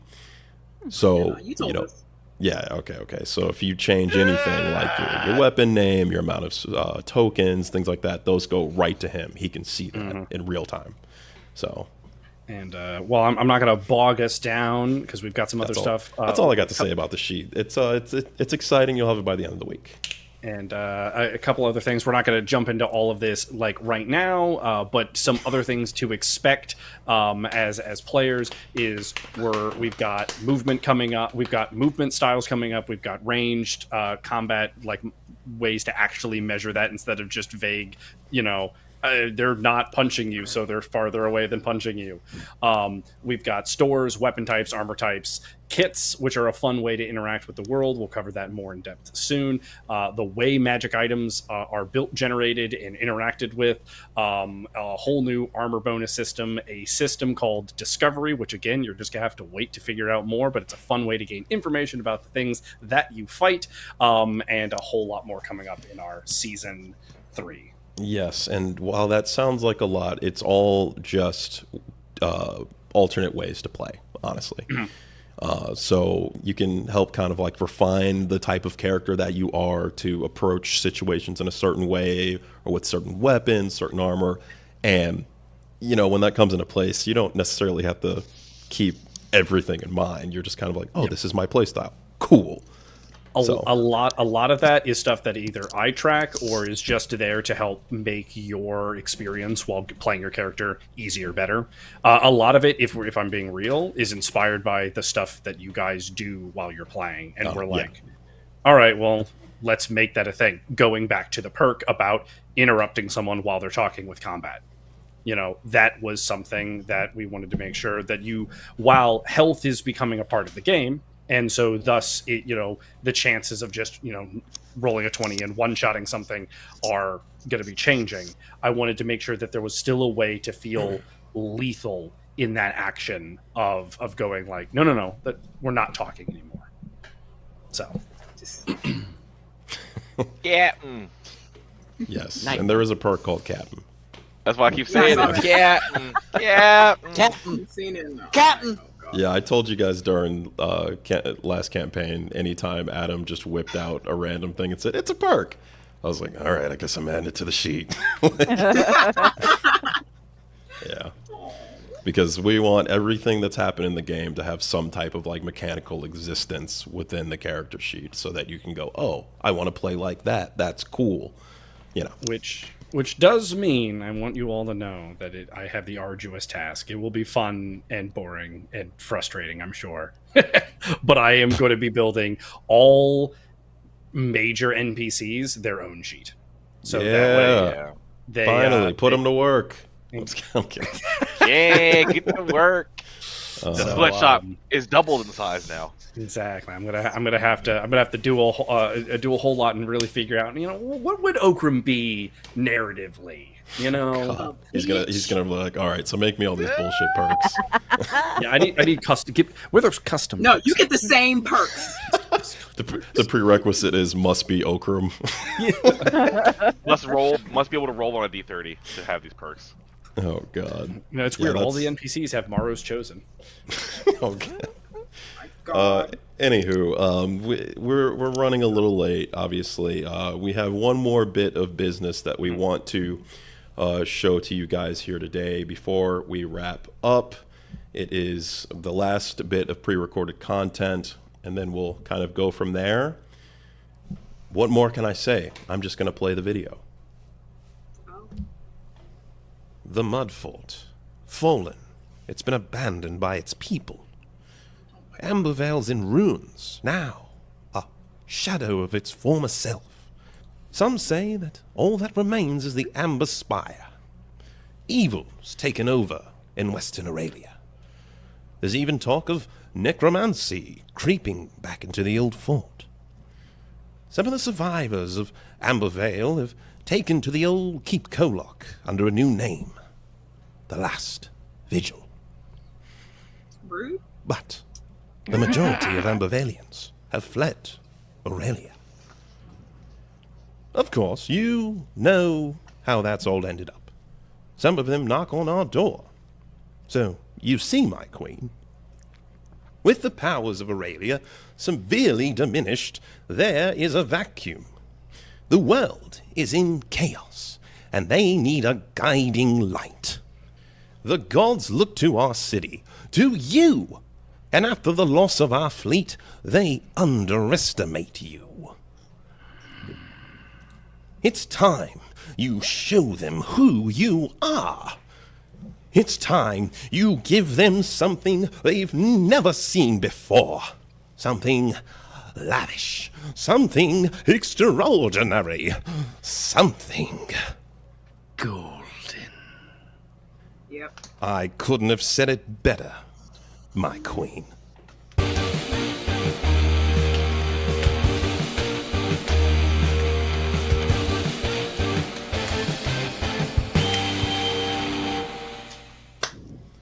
That's right, folks. Campaign 3 is the Golden Tournament, taking you to the shores of the Golden City. Yes, indeed, you will get well acquainted with the inhabitants there, and we'll see where that shit leads you. You guys know that the tournament itself has a very prestigious prize, and that is a wish that can grant you whatever your heart desires. Well, you guys know that, but I am telling the viewer. And I'm also here to announce that the start of that campaign is going to be just under a month. On the 16th of April, that will be session 1, and it should be a good time. However, one of us will not be there, unfortunately. And we know that is our good friend, Jasmine. Filling in for Jasmine for this next campaign, my friend from New Jersey is going to be joining us. Her name is Niru. She's a very nice lady, and I think she's going to add some fun to this. However, that is talk for another time, because I don't think there's any way that we should close tonight's session, this recap, without some words back and forth for Jasmine, because she is leaving us. Obviously, I want to say that you've led one of our most engaging, really cool, evolved stories in this campaign so far. You've given us a lot of your time, and I mean, Sequoia's story was my favorite thus far, and I'm excited to see where it goes. And I'm thankful, grateful that you helped develop that character with us and just cast this huge net, this huge story that we're going to get to see play out. Your legacy is going to live on even when you're not here. And I think I speak for everyone when I say we're definitely going to miss you and our crew. I'm gonna miss you I keep guys.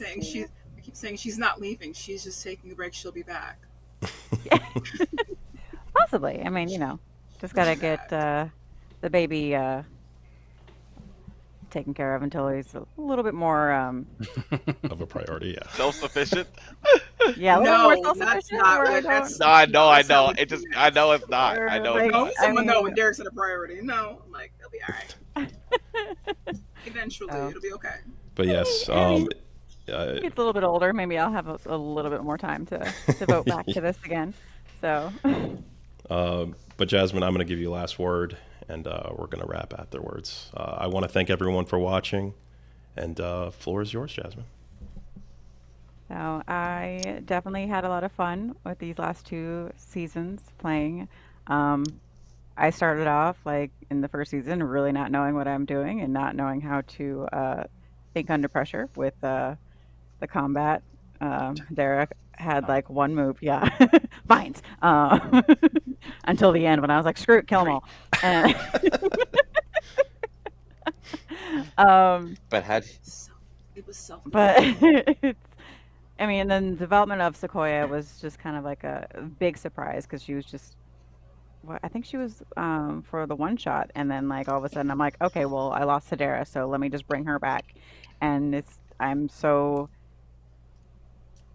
like impressed and pleased to see how far her character has been developed, like beyond what I would have even like imagined, because she was just like this little random creation that I'm like, I don't really know what I'm doing still, but it's been so much fun, and I'm still gonna watch, so I'll be excited to see what comes up in the future.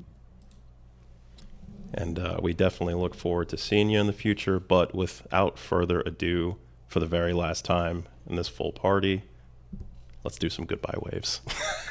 Man, Derrick, you should have got on here too. It's I not didn't Yeah, think Derrick, where about you it. at? I messed up. Bye, Derrick. Thank you Bye, for